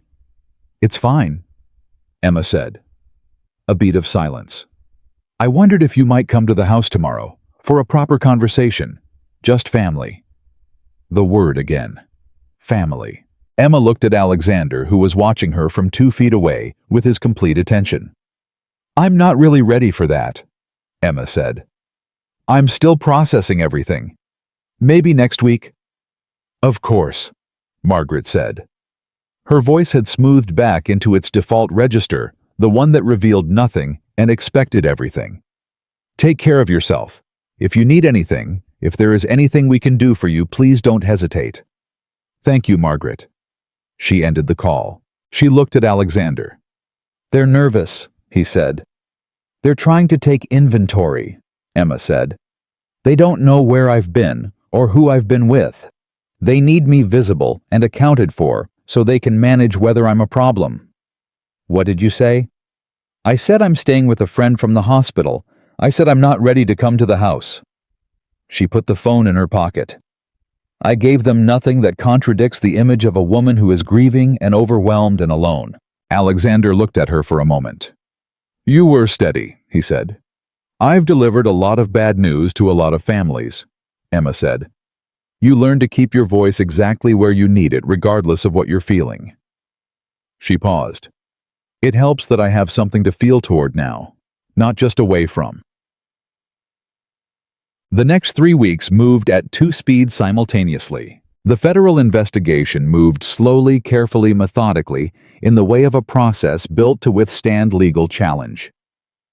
Howell's team was building the warrant structure around the financial documentation Daniel had left, using the routing architecture Marcus Chen had provided to create a complete picture of how the Whitmore network moved money through legitimate-looking channels. Emma knew this because Howell called her twice a week with updates that were precise and limited to what Emma needed to know, which Emma appreciated more than effusive reassurance would have been. The Whitmore family, meanwhile, moved quickly. They moved quickly because they had $9 million coming, and because they believed Emma reminded herself that she was a grieving widow with no connections that matter. They held a public memorial for Daniel that Emma attended, standing at the back in a borrowed black dress, surrounded by people who expressed sympathy in the formal way of people who had known Daniel as a professional entity rather than a man. Margaret and Richard were at the front of the room. Richard spoke about his son's dedication to the family business, his integrity, his vision. He used the word integrity 4 times.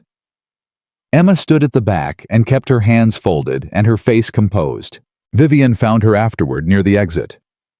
You came, she said, and managed to make it sound like an accusation. He was my husband, Emma said. Vivian looked at her in the assessing way she always had, looking for what Emma knew, for what Emma was, for whether Emma was still the manageable problem she had decided Emma was 2 weeks ago. How are you managing? She asked. Day by day, Emma said. Have you given any thought to your living situation, if you need help with the storage unit fees? I'm fine, Emma said. Thank you. She left before Vivian could ask anything more specific. In the car, she told Alexander what Vivian had said. They're still monitoring the storage unit, Alexander said. They're wondering if I found anything. Emma looked out the window. Vivian offering to help with storage unit fees. She knows about the unit. She's trying to get me talking about it. But they haven't been inside. They can't be. It's under my maiden name, and they don't have the physical key. Emma paused. But they're looking, which means they're not as confident as they want to appear. Nervous people make mistakes, Alexander said. Yes, they do. Nid. The mistake came on a Thursday afternoon in the 3rd week. Emma was at Alexander's Harlow property, which had become over 3 weeks a kind of working base for both of them, a place where Rachel and Thomas continued processing documentation, and where Emma spent a significant portion of her days reviewing what she understood and what she still needed to understand about Daniel's evidence structure. She had gone back to part-time work at St. Catherine's on the second week, partly because she needed the income, and partly because it kept her visible and ordinary, and continued to look exactly like what she wanted the Whitmore family to see. She was reading through a quarterly report when Sasha came in. "We have a problem," Sasha said. She set a photograph on the table. The photograph had been taken that morning outside Marcus Chen's apartment building. It showed two men Emma did not recognize standing near the entrance. "They're watching him," Emma said. "Since this morning. They must have pulled the office access log seen that you visited. Figured out you talked to someone." Emma felt the cold thing open in her chest again. "He's still in the city. I told him to go to Portland." His wife had a work commitment this week. They were planning to leave this weekend. Emma was already reaching for her phone. Marcus answered on the first ring. "Get out today," Emma said. "Don't go to the office. Don't pack anything that requires more than 20 minutes. Take your daughter and your wife and get in your car and drive to Portland." A sharp intake of breath. "You said this week?" "I know what I said. Today, Marcus. Right now." She kept her voice measured. She could not afford to frighten him into paralysis. "The people looking at your building right now do not know what you've given us. They're assessing risk. If you're in Portland before they decide you're a risk worth acting on, you're fine. If you're still in the city in 12 hours... "Okay," Marcus said. His voice was tight but controlled. "Okay, my wife is home. We can be out in 2 hours." 1 hour, Emma said. "Call me when you're on the I-84. She ended the call and looked at Sasha. "The men outside his building," Emma said. "Are they?" "2 of our people are already there," Sasha said. "Positioned. Watching the watchers. If those men move toward the building, we'll know." Emma exhaled. She thought about Marcus Chen's 4-year-old daughter. She thought about Daniel, who had also been trying to be careful, who had also been doing the right thing, who had also believed that being careful was sufficient. Being careful was not always sufficient. She called Alexander. He was already aware. Of course he was. "The Chen family will be out by 2 this afternoon," he said. "The men watching his building will find the apartment vacated and no forwarding information. And then they'll know that someone warned him," Emma said. "They'll know I'm not the isolated grieving widow they think I am." "Yes," Alexander said. "Which means the timeline moves up." "I thought you said Howell needed 4 to 6 weeks." "I said she needed 4 to 6 weeks to build the case structure completely. She has 3 weeks of it built." A pause. "I called her this morning. I told her we may need to move on an accelerated timeline. She wasn't happy about it. But she said the warrant foundation is solid enough to act on if circumstances require." Another pause. "Emma, this is the moment where things stop being quiet." Emma stood up straight. She thought about the morning 3 weeks ago in the rain outside Iron Gates. She thought about everything she had learned since then about Daniel, about the machine he had found himself inside, about the specific courage it took to document it from within, knowing what the consequences might be. She thought about what she had said to Alexander. "I am not asking for revenge. I want justice." Justice was coming, and it was coming faster than the Whitmore family expected. "What do you need me to do?" she said. What happened next was Alexander Cross walking into the Whitmore Group's monthly investor meeting. He did not announce himself in advance. He did not request an appointment. He arrived at the Whitmore Group's headquarters at 10 in the morning on a Friday, the morning of the quarterly investor briefing that Richard Whitmore had been publicly committed to holding, which was attended by the company's 30 principal investors and 3 members of the board. Emma was not in the building. She was explicit about that, and Alexander was explicit about honoring it because her role in what followed needed to be legally clean, and her presence at an action Alexander took could complicate what came after. She waited at the Harlow property with Sasha and Rachel, and a phone that she looked at every 3 minutes. She knew what Alexander had prepared. She had helped him prepare it. Over the past 3 weeks while Howell's team built its legal framework, Alexander had built something else, not a legal case, but a public one. A presentation using Daniel's financial documentation, translated from forensic accounting language into something that 30 investors could read and understand, showing them precisely where the money from their investments had gone, and precisely which municipal contracts it had passed through, and precisely who had benefited from those contracts, in ways that had nothing to do with the investors' returns. It was not a criminal prosecution. It was a reckoning. She heard about what happened from Alexander's account afterward, delivered in his precise flat voice that she had learned to listen to for the emotional content underneath the even surface. He walked into the boardroom and set a folder on the table in front of every investor. Simultaneously, Cole and Thomas and 2 other men had positioned themselves at each side of the table and distributed the folders in a single coordinated motion before anyone could object or call security. Richard Whitmore stood up immediately. "What the hell do you think you're—" "My name is Alexander Cross," Alexander said, according to his own account, and he used the quiet voice, the one that was quieter than the room. "Several of you know who I am. Those who don't will understand in a moment why that matters less than what is in the folder in front of you." Margaret was not in the room. Investor meetings were Richard's domain. The 3 board members were. The 30 investors were. Richard Whitmore was on his feet with the specific outrage of a man whose control of a room has been violated, and Alexander simply looked at him and said, "You can call security, Mr. Whitmore. I would estimate you have approximately 4 minutes before they arrive. I would suggest that you spend those 4 minutes looking at page 1 rather than at me, because what is on page 1 is something your investors are going to have questions about regardless of whether security removes me or not." A silence. Then the sound of 30 folders being opened. Alexander told her what happened, page by page, what questions were asked, what Richard Whitmore said and did not say. How the 3 board members looked at each other when they reached page 4. The page with the insurance policy.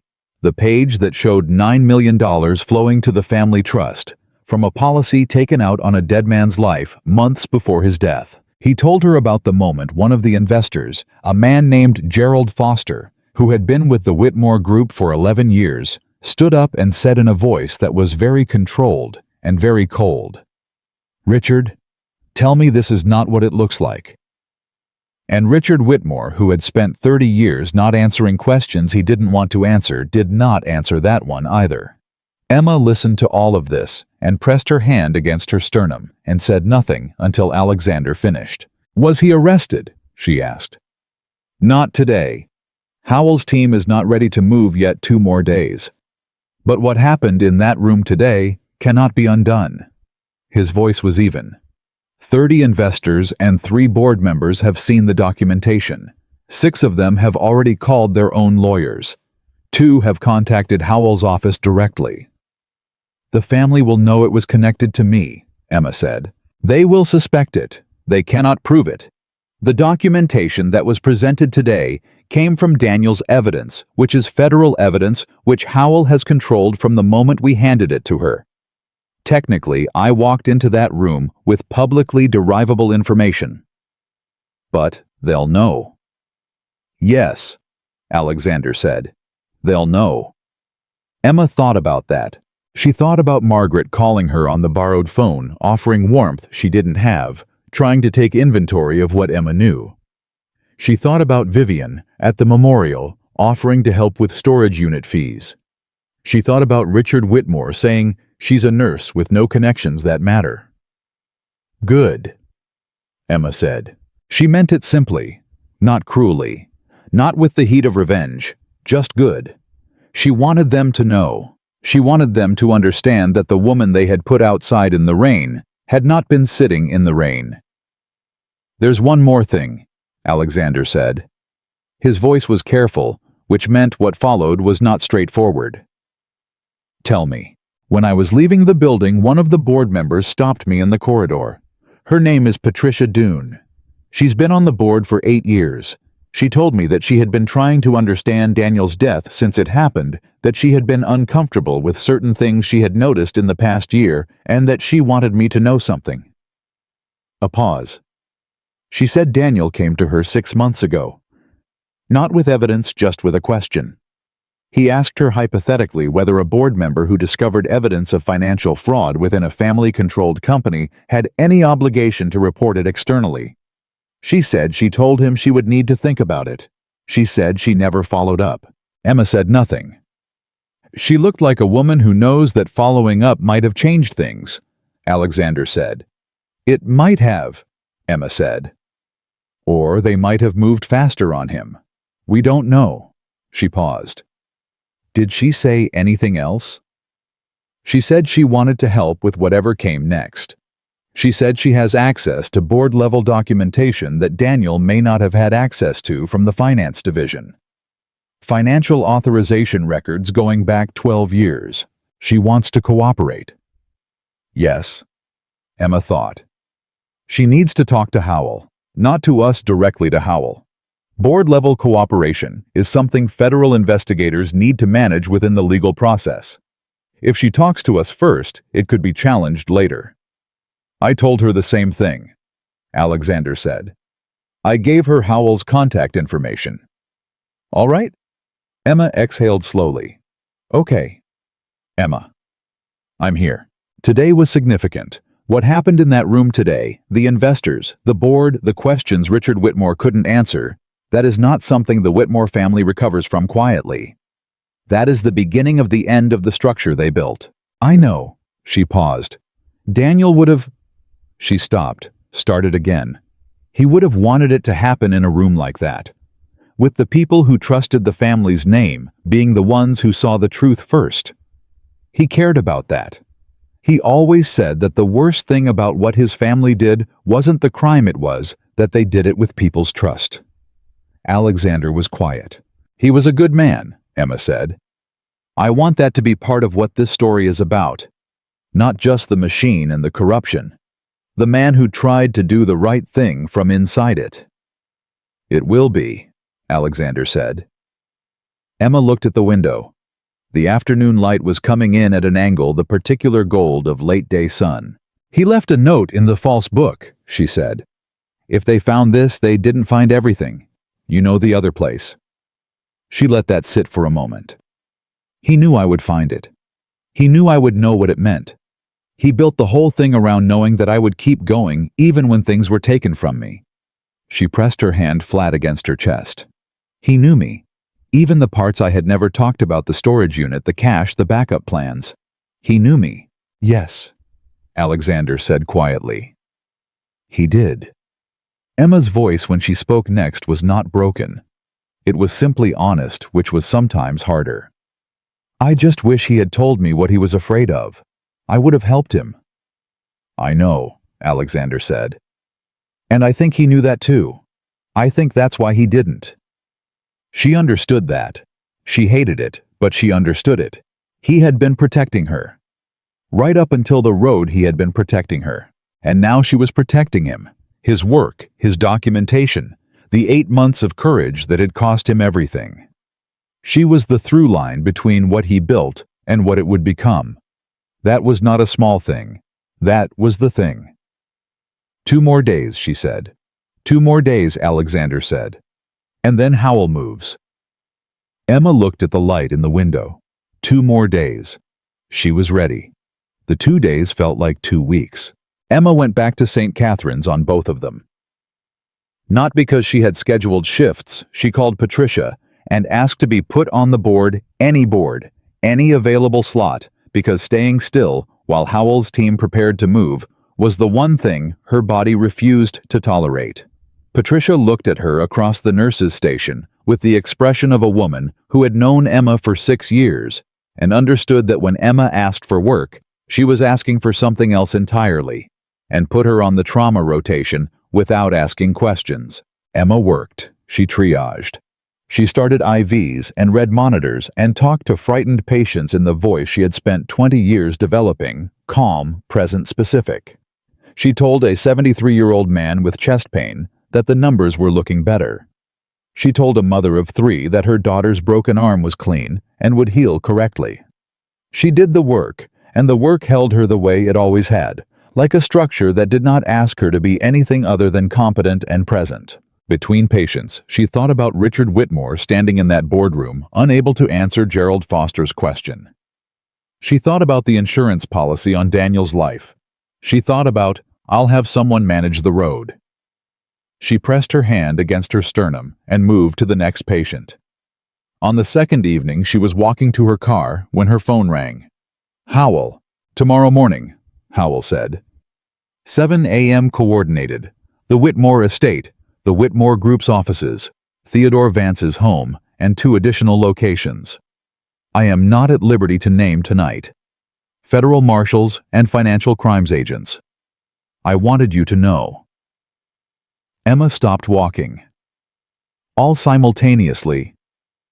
When networks are this interconnected, you move simultaneously. Give anyone time to make a phone call, and documentation disappears and assets move. The insurance payout, Emma said. The $9 million day has been frozen since Monday morning, Howell said. The insurance company was notified of the federal hold and has been cooperating. The Whitmore family does not yet know the hold exists. Emma exhaled. Okay, Mrs. Whitmore. Howell's voice was precise as always, but something had shifted in it slightly a degree or two in the direction of acknowledgement. The documentation your husband prepared was comprehensive in a way that I have rarely seen from someone without legal or investigative training. He understood what would be needed. He built it accordingly. He was thorough, Emma said. Her voice was even. He was always thorough, yes. I want you to know that when this case reaches a courtroom, and it will reach a courtroom, his work will be central to it. His name will be attached to it. Emma thought about Daniel saying, "I'm not sure my family are the people I thought they were." She thought about him sitting at his desk with his hands flat on the surface and his eyes somewhere that was not the room. "That matters to me," she said. "Thank you for telling me." She sat in her car for 11 minutes after the call ended. She did not cry.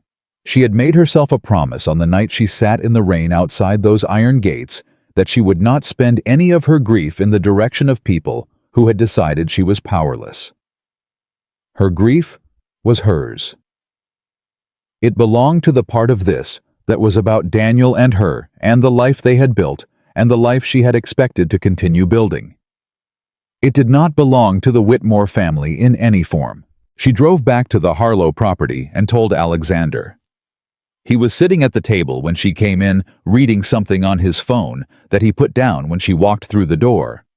She noticed he always did that, put down whatever he was looking at when she entered a room. She had decided 3 weeks ago to stop reading significance into it and had not entirely succeeded. "Tomorrow at 7, she said. He looked at her for a moment. "How do you feel?" It was a direct question without the qualifications people usually attach to it when they were really asking something else. She considered it directly. "Like I have been holding my breath for 25 days, she said. "And tomorrow I can stop." He nodded. "Will you be here?" she said. "Tomorrow, when it happens." "Yes," he said. "I'll be here." She nodded and went to make tea and came back, and they sat at the table together, not discussing strategy or evidence or federal timelines. And she was grateful for that, for the specific ability he had to be present without filling the space with words that weren't needed. She slept that night, which surprised her. She woke at 6:15 and called Patricia from the clean phone. "I'm not coming in today," she said. "I know," Patricia said, which meant she didn't know the specifics, but knew Emma, and that was enough. At 7:04 in the morning, Howell sent a single text to the number she had established with Emma moving. Emma read it at the table at the Harlow property with Alexander across from her, and Sasha, standing by the window, and the 3-week accumulation of paper and documentation spread out between them like the physical evidence of a process that was now finally handing off to the appropriate authority. She set the phone down. She folded her hands on the table. She waited. Mafia. The first call she was not expecting came at 7:49. It was from a number she didn't recognize, and she answered it because she had been answering unknown numbers for 3 weeks in a way she never had before. "Mrs. Whitmore." The voice was a man's middle-aged formal in the slightly agitated way of someone who had been formal all his life and was currently finding it difficult. "My name is Gerald Foster. We haven't been introduced. I was at the investor meeting last Friday. I spoke with—" "I know who you are," Emma said. A pause. "I understand that federal agents are at the Whitmore offices this morning." "I believe so. He stopped. She could hear him working through something. "I have been invested with the Whitmore Group for 11 years. A significant portion of and I'm not asking you for anything. I want to be clear about that I'm not asking for any special consideration. I simply—" Another stop. "I want you to know that I am cooperating fully with the investigators, whatever they need from me. I want that on the record." "Mr. Foster," Emma said carefully, "I'm not a federal investigator. I'm not in a position to put anything on any record." "I know that. I know." His voice was strained. "I just your husband. He worked in that building. He worked with those accounts. He stopped a third time, and this time when he came back his voice was quieter. "I'm sorry about your husband. I didn't know him well, but I knew his name. And now I know what he found and what happened to him. And I'm sorry." Emma looked at the table. "Thank you," she said. "Please cooperate with the investigators. That's all that's needed." She ended the call. Alexander was watching her. "An investor," she said, "cooperating." She looked at the phone in her hand. Daniel spent 8 months building something he thought no one would believe. And now, investors with 11-year relationships with the family are calling the widow to apologize. "People recognize integrity when it's placed directly in front of them," Alexander said. "Most people have been hoping someone would place it there." "He always worried no one would believe him," Emma said softly. "He wrote that in the letter. That was one of his fears, that the Whitmore name and the Whitmore relationships were strong enough that even correct documentation would be dismissed. He underestimated what correct documentation does to the people who thought they were protected by the name," Alexander said. "When they see the paperwork, the choice isn't between believing the documentation and believing the family. The choice is between protecting themselves and going down with the ship." "Rats and sinking ships," Emma said. "Precisely." End. At 8:30, Howell called. "Richard Whitmore was taken into custody at 7:22, she said. "Theodore Vance was taken at 7:18. We have 3 additional individuals in custody as of the last update. Margaret Whitmore and Vivian Whitmore are not being charged at this time. They are being interviewed as potential witnesses. That may change." Emma absorbed this. The J in the text messages. The person who said "I'll have someone manage the road," that was Vance. "We believe we have identified Jay as a private security contractor with documented connections to Vance. He is currently at a 3rd location and is also in custody." A pause. "We are still building the evidentiary chain on the overpass. That takes time.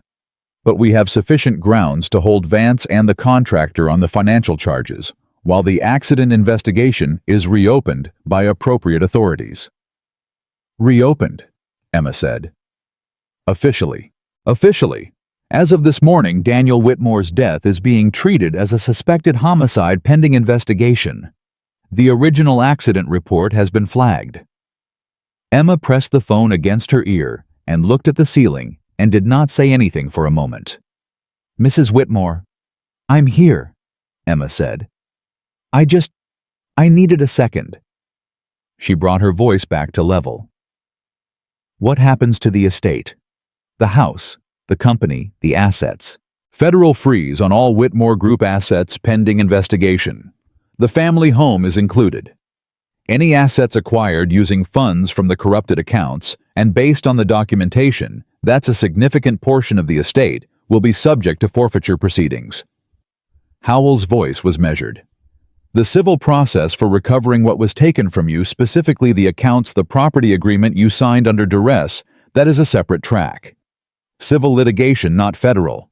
But with the fraud conviction that I anticipate will result from this case, the agreement you signed will be challengeable as having been obtained under coercion as part of a fraudulent scheme.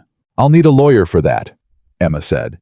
Yes, a good one. Not anyone with prior connections to the Whitmore family or any of their associated firms. A beat. I can provide referrals if helpful. Please. She ended the call and looked at Alexander. Richard Whitmore is in custody, she said. The words felt strange out loud, not satisfying in the way she might have expected, not the hot satisfaction of something long denied finally delivered. It felt more like the specific sensation of a tourniquet being released from a wound that had been compressed for so long. The relief and the pain arrived simultaneously. And the house? Alexander asked. Frozen. Everything frozen. She paused. Daniel's company, the Whitmore Group itself, its assets are frozen too. Which means the employees, the staff, all of it is. Federal fraud investigations do not typically result in company dissolution, Alexander said. Howell's office will be looking to recover fraudulent proceeds, not to dismantle a legitimate operating company. The people who work there will likely continue to do so. Emma thought about Marcus Chen in Portland. She thought about Claire at the reception desk. She thought about all the ordinary working people inside a building whose upper management had been arrested this morning. I should call Marcus, she said. He already knows, Sasha said from the window. She was looking at her phone. It's on the news. Emma turned. Already. The Whitmore Group is a significant enough name in this city that a federal raid on their offices is going to be on the news within the hour. Sasha looked up. It's already on the hour. Emma's phone began ringing with numbers she didn't recognize, which she stopped answering.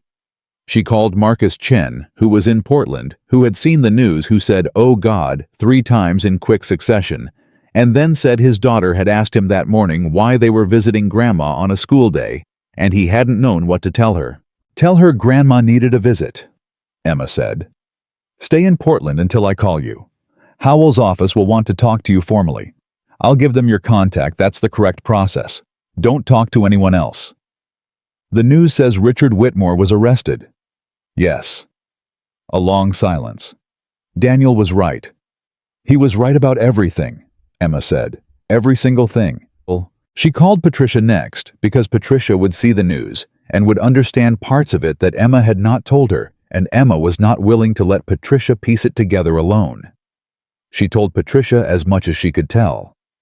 Patricia listened without interrupting, which was, Emma reflected the highest form of love she knew from another person, and when Emma finished, Patricia said, "That first night, when you called from the rain."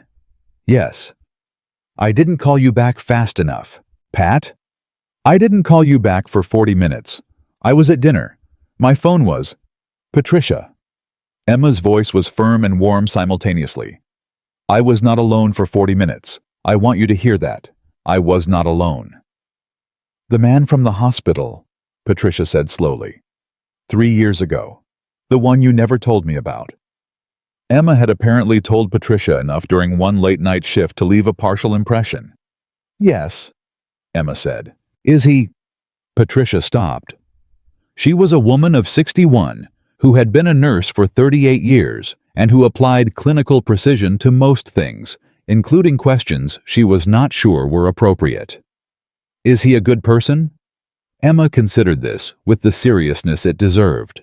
"He's a complicated person," she said, "who has done a number of things in his life that I will not characterize for you right now. But he came in 8 minutes when I sent him 4 words. He sat across from me at 5 in the morning and read my dead husband's letter. He walked into a boardroom full of investors on a Friday morning and placed the truth in front of them without asking what it would cost him. So," she paused, "within the scope of what I can measure, yes." Patricia was quiet. "Okay," she said finally. "Okay." The afternoon brought the first of what would become a significant number of conversations Emma had not anticipated. Patricia Doone, the board member who had stopped Alexander in the corridor after the investor meeting, called at 2 o'clock and asked if she could meet with Emma in person. Emma agreed, and they met at a coffee shop that was neutral territory for both of them, which meant neither one arrived on comfortable ground, which Emma thought was probably appropriate. Patricia Doone was 60, silver-haired, with the kind of specific weariness that comes from being intelligent and principled in an environment that rewarded neither. She sat across from Emma and held her coffee cup in both hands and said without preamble, "I should have followed up with Daniel when he came to me 6 months ago." "Yes," Emma said. "You should have." She did not soften it. She had decided in the car on the way over that she was not willing to soften things that were true. Patricia Doone was not a person who needed softening. She was a person who had made a choice and knew it, and needed to face it without someone making it easier for her than it was. Patricia Doone looked at her steadily. "You're not going to let me off the hook." "No," Emma said. "But I'm also not going to make you carry more than is yours to carry. You didn't put Daniel on that road. You didn't take out an insurance policy on your own son. You didn't arrange for a security contractor to manage an overpass. You made one choice to delay a conversation, and that choice will be with you for a long time, and I think you know that." She paused. "What I care about now is what you do from here." Patricia nodded. "I've already spoken with Agent Howell. I have access to board-level authorization records going back 12 years. Things that weren't in Daniel's documentation because he didn't have clearance to see them. I've given Howell everything. All 12 years. 15, actually. I went back further than she asked." A pause. "It is worse than what Daniel found, by a significant degree. What he found was the financial mechanism. What is at the board level is the deliberate decisions, minutes, authorizations, specific approvals of specific transactions. Things signed off on by 3 board members, 2 of whom I am deeply ashamed to say I ate lunch with every month for 8 years. Emma looked at her. "They will be arrested too," Patricia said. It was not a question. "I expect so," Emma said. "And the company. The people who work there, Emma said carefully, "are not the people who defrauded anyone. The company's assets are frozen pending investigation, but legitimate business operations are usually preserved through this kind of process." She paused. "What happens to the company long-term depends on what emerges from the investigation and what remains of its reputation." "Which will be very little," Patricia said flatly. "Which will need to be rebuilt," Emma said. She was not sure as she said it exactly where the thought was going. But it was the truth, and she followed it. The Whitmore Group has 30 years of operational history client staff infrastructure. The corruption was at the top of that structure. That is not nothing to rebuild from if the right people were managing it. Patricia looked at her with an expression Emma couldn't immediately categorize. "What?" Emma said. "Daniel said you were the smartest person he knew," Patricia said. Emma looked at her coffee cup. "He told me that 6 months ago," Patricia continued. "In the same conversation where he asked me the hypothetical about board members and fraud. He said it in passing. He said my wife would know exactly what to do in this situation.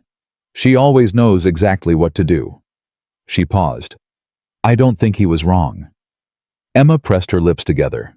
"Thank you for meeting with me," Patricia said, and pushed back her chair. "Mrs. Doone," Emma said, as the other woman stood. Patricia stopped. "What you're doing, cooperating fully, going back further than asked, being honest about what you knew and when that matters. It won't erase the choice you made 6 months ago, but it matters." Patricia Doone looked at her for a moment. "He had good taste," she said. "Your husband." She left. Emma sat with her coffee for a long time after. The media coverage was significant, which Emma absorbed from a distance through the clean phone and Alexander's team rather than from direct exposure. The Whitmore name was large enough in the city to make the arrests front-page news before noon, and the involvement of Theodore Vance, who was a public figure with a public record that many people had considered impeccable, made it larger than front page. By evening, it was a national story in the financial press.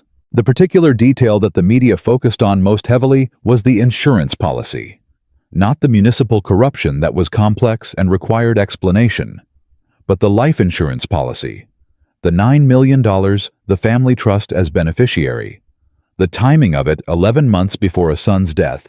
That was a story anyone could understand in a single sentence, and once that sentence was in circulation, public opinion moved with a speed that no reputation management team could pace. Margaret Whitmore issued a statement through the family's lawyers at 3 in the afternoon, saying that she and Vivian were cooperating with investigators and had no prior knowledge of any fraudulent activity. Emma read it once and set it down and did not read it again. Vivian called the clean phone at 4:17. Emma stared at the number for the full 4 rings before she answered, and she answered only because not answering was itself a choice with consequences. And she had decided to be deliberate about every choice she made now. "I know you think you know what happened," Vivian said. Her voice was stripped of its usual precision. Emma had never heard Vivian Whitmore sound stripped of anything before. "But there are things about this family that you never understood, and that the investigators don't have context for." "Vivian," Emma said quietly, "my mother did not know about the insurance policy. She did not know about whatever my father arranged. She is not—" "Vivian." Emma's voice was the same as it always was when she delivered difficult information level, direct, not unkind. "I am not the right person to have this conversation with. I am not an investigator. I am not a prosecutor. I am not in a position to help you or your mother through whatever you are going through right now." "You drove this," Vivian said. "Whatever you think you were doing, you drove all of this." "Your father killed my husband," Emma said. Silence. "He took out a $9 million insurance policy on Daniel's life and arranged for a contractor to manage the I-78 overpass on a Thursday night in the rain." Emma's voice remained level. "Your father did that. Your father's network did that. I did not drive anything. I simply did not sit quietly in the rain the way you expected me to." More silence. "If your mother genuinely did not know," Emma said, "then her cooperation with the investigation is the most important thing she can do right now. Not for me, for herself." A pause. "I would suggest she listen to her lawyers very carefully and say exactly what is true and nothing else." She ended the call. She set the phone on the table and put both her hands flat beside it and breathed for a moment. Alexander from across the room. That was Vivian. "Yes. Are you?" "I'm fine," Emma said. Then, "She's frightened. Underneath the accusation, she's just frightened. Her father is in custody, and her brother is dead, and everything she thought her family was has been turned inside out in 48 hours. She looked up. "I don't feel sorry for her, but I understand what frightened sounds like." Alexander looked at her quietly. "You keep doing that," he said. "Doing what?" "Understanding the people who hurt you." Emma considered this. "Understanding someone is not the same as excusing them," she said. "I can understand exactly why Vivian did what she did, and still know it was wrong, and still hold the space between those two things without collapsing either of them." He was quiet for a moment. "That is a skill," he said with a specificity that told her he was not speaking abstractly. "It's a requirement," Emma said. "In a trauma bay, you cannot afford to reduce anyone to what they did to get there. You take care of them because they need care, that's all." She paused. "The decisions about accountability are made later in rooms I'm not in." Alexander was still watching her with that complete attention. "I owe you something," he said. She looked at him. "You don't owe me anything. You came when I called. You—" "Not tonight. Something from before tonight." He looked at his hands briefly, which was the first time she had seen him look away from something rather than at it. 3 years ago in the hospital. After you released me, I had my team investigate who you were. Basic information, your name, your workplace, your general situation. I wanted to know who had helped me." Emma looked at him. "I did not use the information," he said. "I did not make contact. I did not involve myself in your life in any way. But I looked. And I want to tell you that because everything else between us has been honest, and I do not want that to be the thing I didn't say." The room was very quiet. Emma thought about this for a moment. Thought about it carefully, not the surface of it, the instinctive reaction, but the actual substance. A powerful man had found out who she was, had chosen not to interfere, had kept the number she could call, and waited for 3 years in case she ever needed it. "Did it change anything?" she said. "What you found out?" "It confirmed that you were the person I believed you to be," he said. "That was all." "Then it doesn't change anything now," Emma said. She held his gaze. "I would have done the same. If I had the resources, I would have wanted to know who the person was." He looked at her. "We are not very different in some ways," she said. "We both move toward things instead of away. We both want information rather than protection from it." She paused. "The difference is what we do with what we find." "Yes," he said. "There is a difference." She held his eyes and thought about what that difference was and whether it mattered, and decided it did, and also that it was complicated in a way that she was not ready to examine directly. Not tonight, not in the middle of everything. "One step at a time," she said, which was what she said to herself in a trauma bay when the situation was complex and the impulse was to try to address everything simultaneously. "One step at a time," he said. The steps that followed were not clean or quick, which was something Emma had prepared herself for and still found harder than the preparation suggested. The federal investigation moved through the procedural machinery of its own process. Grand jury proceedings, warrant expansions, additional arrests that came in the third week after the initial raid, when Howell's team had processed enough of the board-level documentation Patricia Doone had provided. 2 of the 3 board members were charged. The private security contractor who had managed the road. His name was Carl Briggs, and he was 47, and his arrest for Daniel Whitmore's murder was the charge that made Emma sit down in the middle of whatever she was doing and not move for several minutes when Howell called to tell her. "Briggs was retained by Vance," Howell said. "The text message exchange you found the J in those messages was Vance. The communication between Richard Whitmore and Vance referenced the need for the situation to be handled before the quarterly review. Briggs is the handling." "Will it hold?" Emma said. "The charge. We have the text exchanges, the financial transaction connecting Vance to Briggs for the specific period, and we have a witness who saw Briggs's vehicle in the area of the overpass that night." Howell paused. "It will hold." Emma pressed her hand against her sternum. "Daniel's death is being called what it was," she said. "In the official record, yes."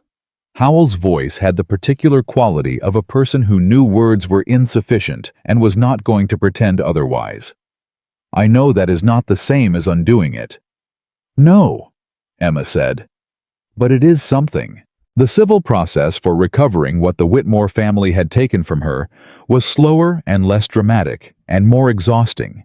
In a different way, the grinding procedural exhaustion of lawyers and filings, and opposing motions from the Whitmore family's attorneys, who were working a great deal harder for a great deal less hope than they had been 2 months ago. But the foundational fact of the case that Emma had signed those documents under duress in shock, within hours of her husband's death, as part of a coordinated scheme by people who had arranged that death, was not something the family's lawyers could argue around successfully. It was too well documented. Daniel had documented everything.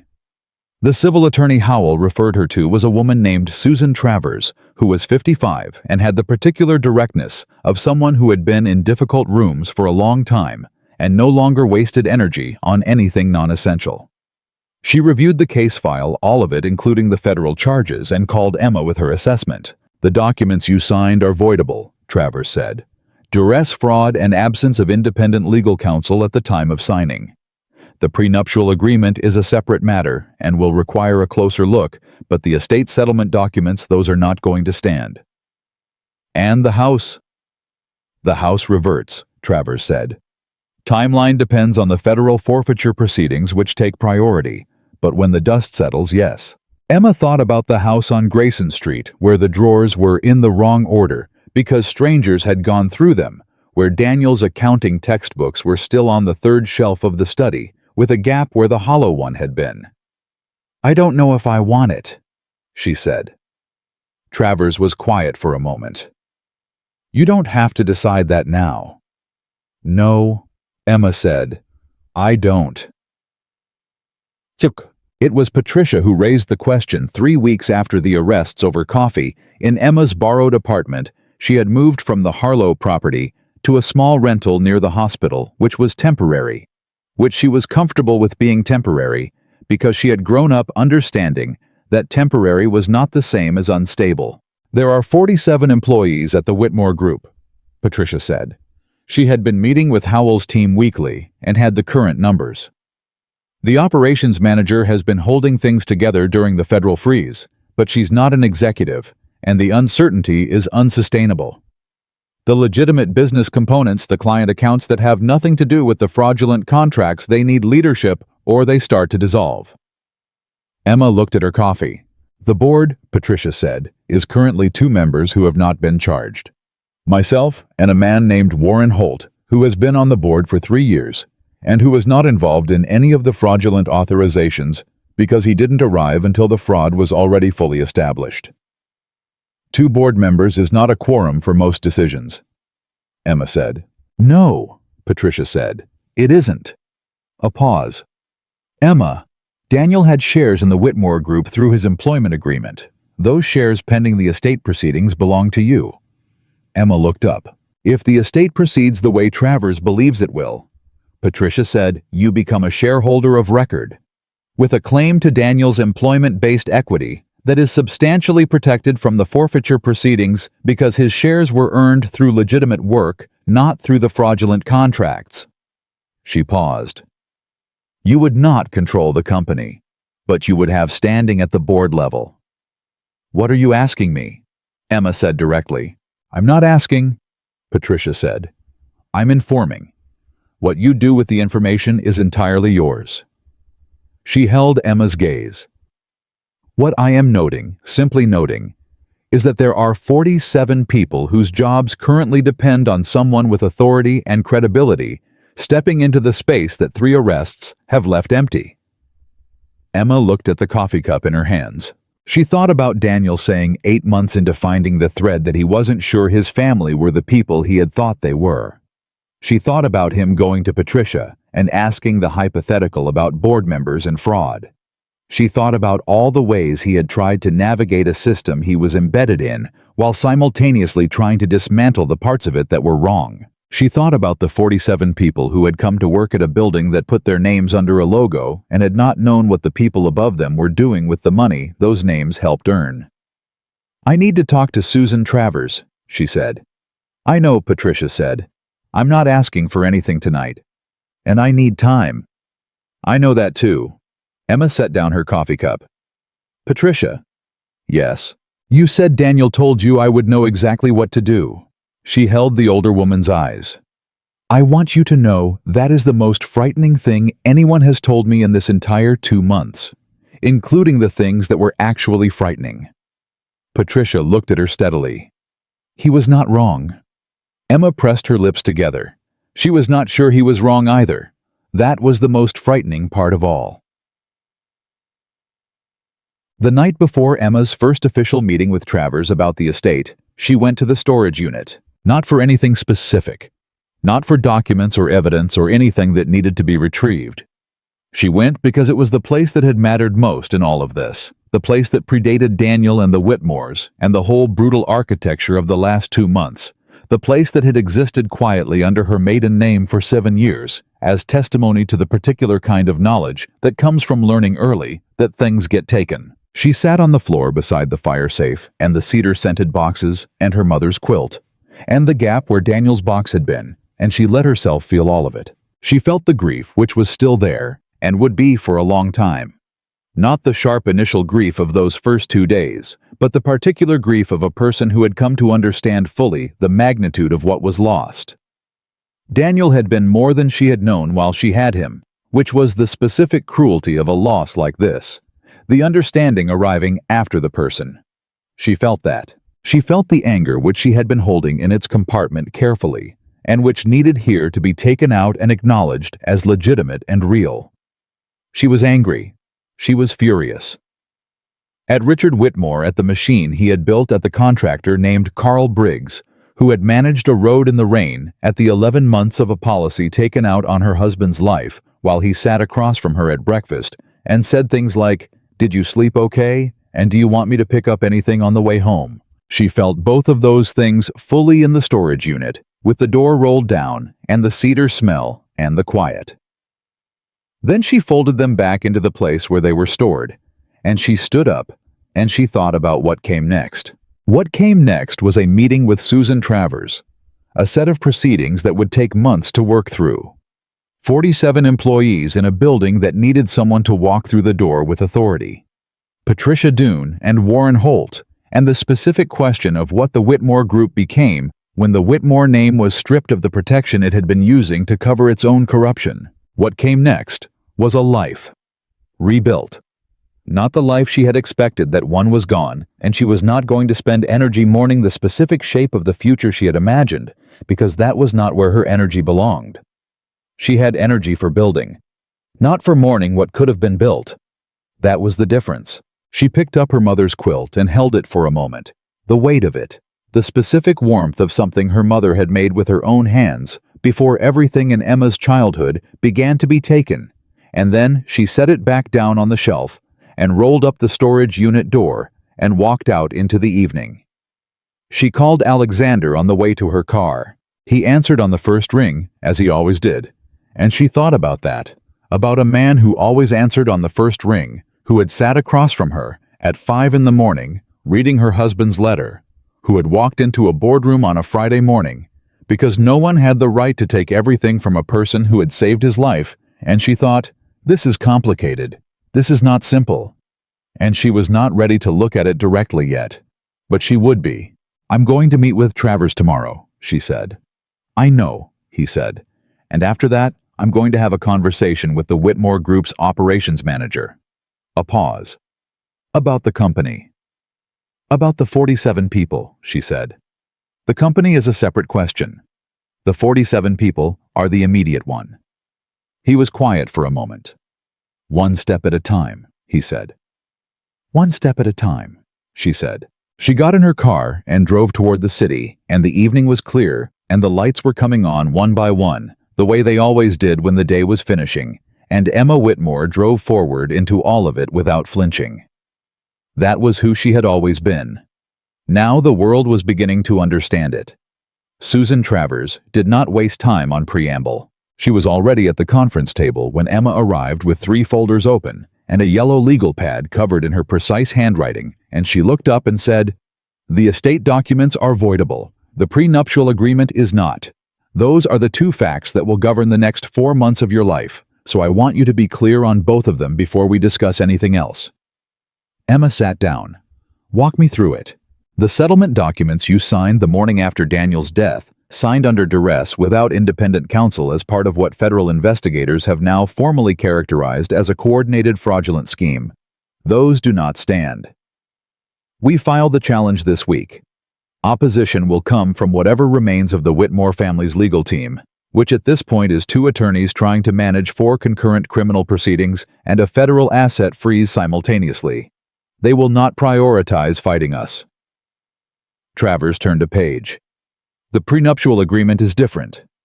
It was signed prior to any fraudulent activity with adequate time, and the option which you didn't take, but had to retain independent counsel.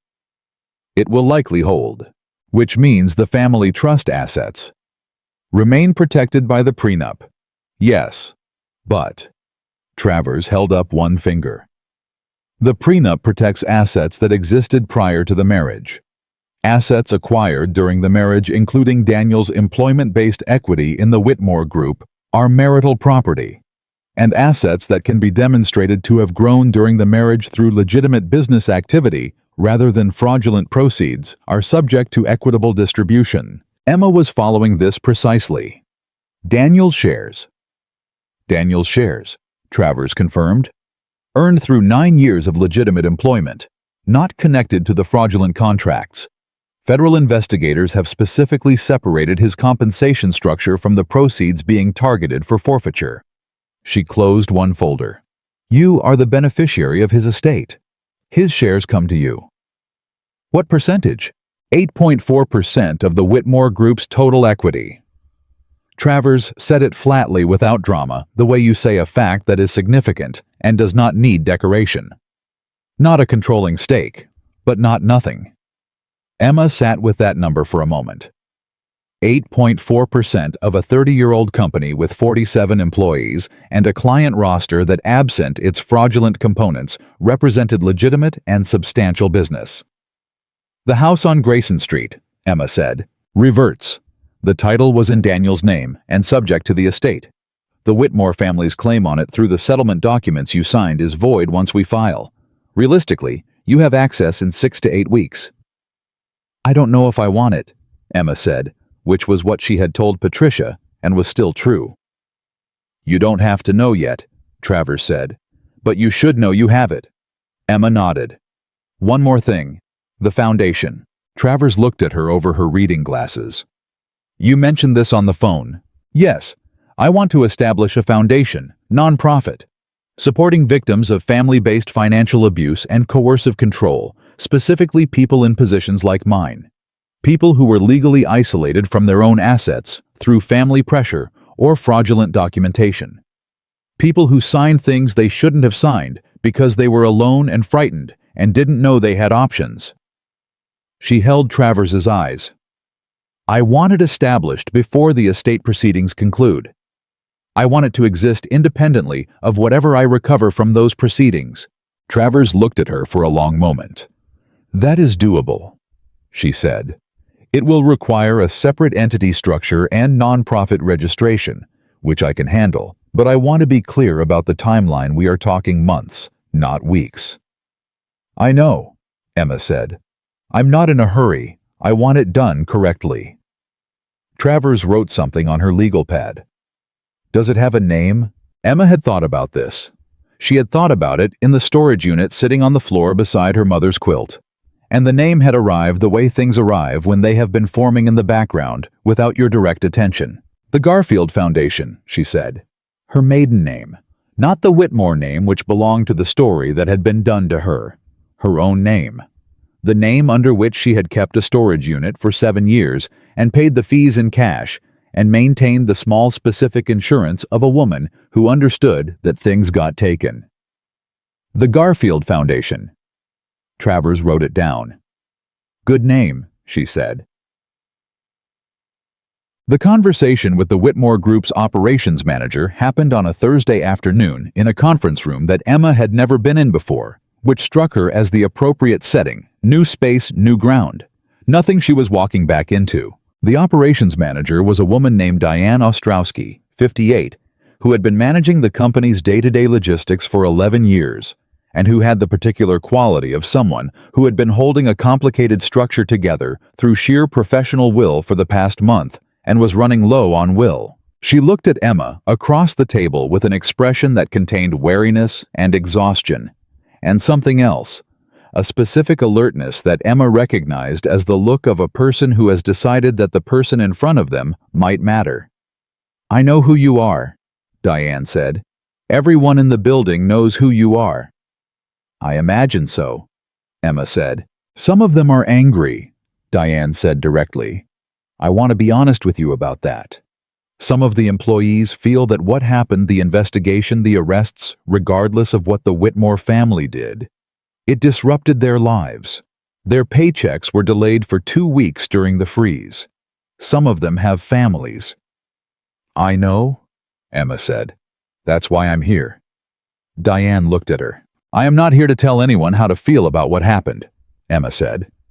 I'm here because there are 47 people whose jobs exist because the legitimate parts of this company work, and those parts are currently working without executive leadership, and that is not sustainable. She paused. I'm also here because my husband spent 9 years in this building doing legitimate work, and the legitimate work that was done here deserves to continue existing. What is it you're proposing? Diane asked. I'm not proposing anything today, Emma said. Today I'm listening. I want to understand what the company actually needs from the person who has been managing it through the hardest month it has ever had. The decisions come after the listening. Diane looked at her for another moment. Then she said, Do you want coffee? Yes? Emma said. Please. They talked for 2.5 hours. Diane told her about the client accounts that were in jeopardy, 3 major clients who had called to discuss their relationship with the company in the wake of the news, 2 of whom Diane believed could be retained with the right conversation, and 1 of whom was probably gone regardless. She talked about the operations staff, the people who were frightened, the people who were angry, the people who had come to her desk in the last month and asked in quiet voices whether they should start looking for other jobs. She told her about Marcus Chen's system, the reconciliation architecture he had built, the technical infrastructure that was genuinely excellent and had been used as a tool for fraud at the top, while the people who built it had no idea. She told her about the company's actual reputation in the industry, beneath the family name and the political connections, the legitimate reputation for competent financial analysis that predated the corruption and had been in some ways used as cover for it. People trusted the Whitmore Group's analytical work because it was actually good. Emma listened. All of it. At the end she said, Diane, if the company were going to survive this, not the name, not the family connections, but the actual operational business, what would it need in the first 6 months? Diane did not hesitate. Leadership that the clients can look at and believe. Financial transparency that is demonstrable, not just stated. And an acknowledgement, public clear from whoever is running this, that what happened was wrong, and that the people who are left are not the people who did it. Emma nodded. I'll be back next week, she said, with some specific questions and without answers yet because I'm not ready to have answers yet. Diane walked her to the elevator. At the door she said, Mrs. Whitmore. Emma turned. My sister was in a situation like yours 15 years ago. Different circumstances, divorce, not death. But the thing where they took everything, and she signed papers she shouldn't have signed because she didn't know she had choices. She paused. She spent 4 years recovering. She recovered completely, but it took 4 years because she didn't have anyone in her corner until the 3rd year. Emma held the other woman's gaze. The foundation I'm establishing, Emma said. It's going to need an advisory board at some point. People who understand what it looks like from the operational side. Diane looked at her steadily. 1 step at a time, Emma said. She got in the elevator. The trial, or rather the trials, because there were 4 of them running in staggered sequence, began 6 months after the arrests.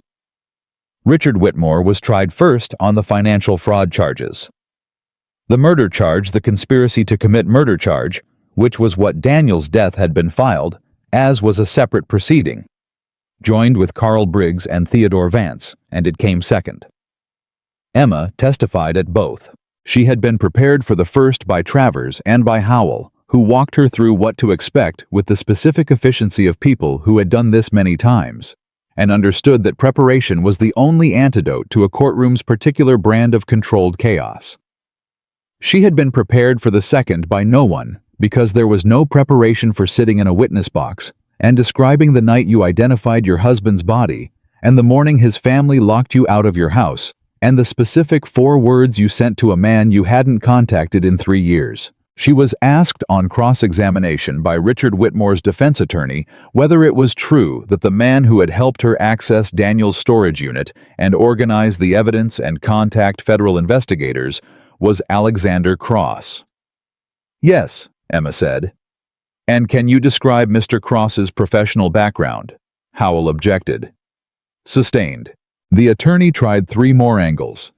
Each one was objected to, and each objection was sustained.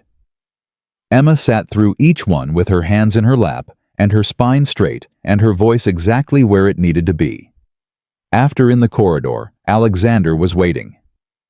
He tried to use you, Emma said.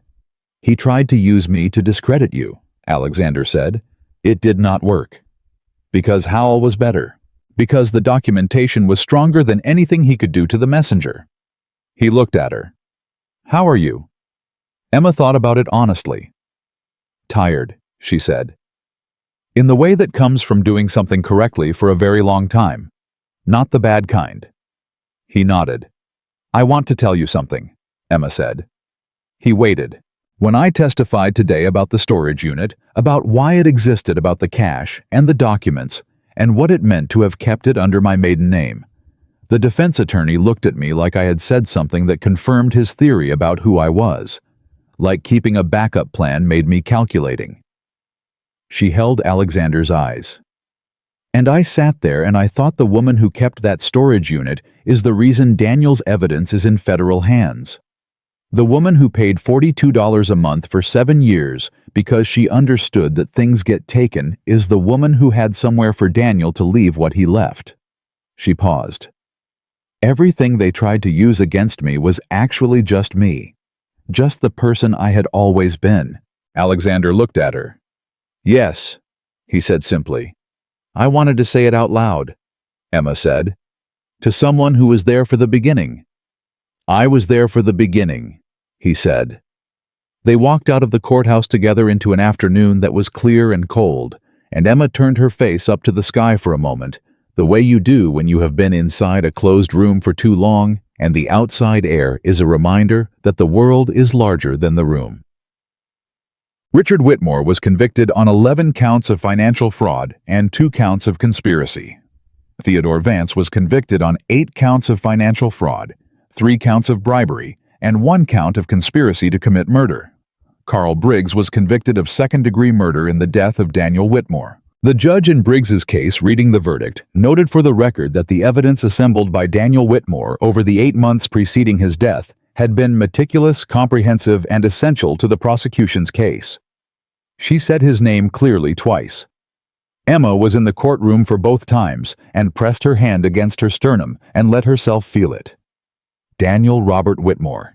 His name on the record attached to the truth he had worked to tell. She drove to the cemetery after the verdict. She had been twice before, once immediately after the funeral, which the Whitmore family had organized, and which Emma had attended as one of 50 people, in a space where she should have been at the front, and was instead standing at the back, and once on a Tuesday afternoon, 6 weeks into the federal proceedings alone, when she had needed to be somewhere that was simply his. She stood at his grave and she told him what had happened. All of it. The verdict, the names, the specific charges that attached to the specific people who had decided his life was worth $9 million, and the trouble of managing a road. She told him about the Garfield Foundation, which was filed and in progress, and would be accepting its first grant applications in the spring. She told him about the Whitmore Group, which was in the slow process of being restructured under a board that now included Patricia Doone Warren Holt, and subject to the conclusion of the estate proceedings. Emma herself, with Diane Ostrowski, elevated to Chief Operations Officer, and the company renamed, because the Whitmore name belonged to a story the employees and clients deserved to leave behind. I haven't decided on the name yet, she said. Diane wants something that doesn't reference the family at all. Patricia wants something that references the city. I think they're both right, and I'm still working on how both things can be true at once. She stood with her hand on the cold stone of his marker. You would have an opinion about the name, she said. You always had opinions about names. You spent 3 weeks debating what we were going to name the dog we never got around to getting. Her voice caught briefly, and she let it. I'm still going to get the dog. I want you to know that. It's on the list. She stayed for 20 minutes. When she left, she called Alexander. Verdicts are in, she said. I know. A pause. I've been watching. All three. All three. Emma sat in her car outside the cemetery gate. I went to tell him. Alexander was quiet. Is that strange? She said. That I went to tell him? No, he said. It's exactly right. She held the phone and looked at the gate and thought about Daniel driving that road every week for 4 years, every turn memorized, and about the night he drove it, knowing she believed, he had known she would always believe. He had known that something was coming and driving toward it anyway, because the alternative was letting the machine continue, and he could not live with that. He could not live with the alternative. She could not live with the alternative either. That was the thing they had always had in common, even when she hadn't known the full scope of what he was living with. I'm going back to St. Catherine's full-time next week, she said. Patricia and Diane have the company stable enough that I don't need to be there every day. Travers has the estate proceedings under control. The foundation paperwork is filed. She paused.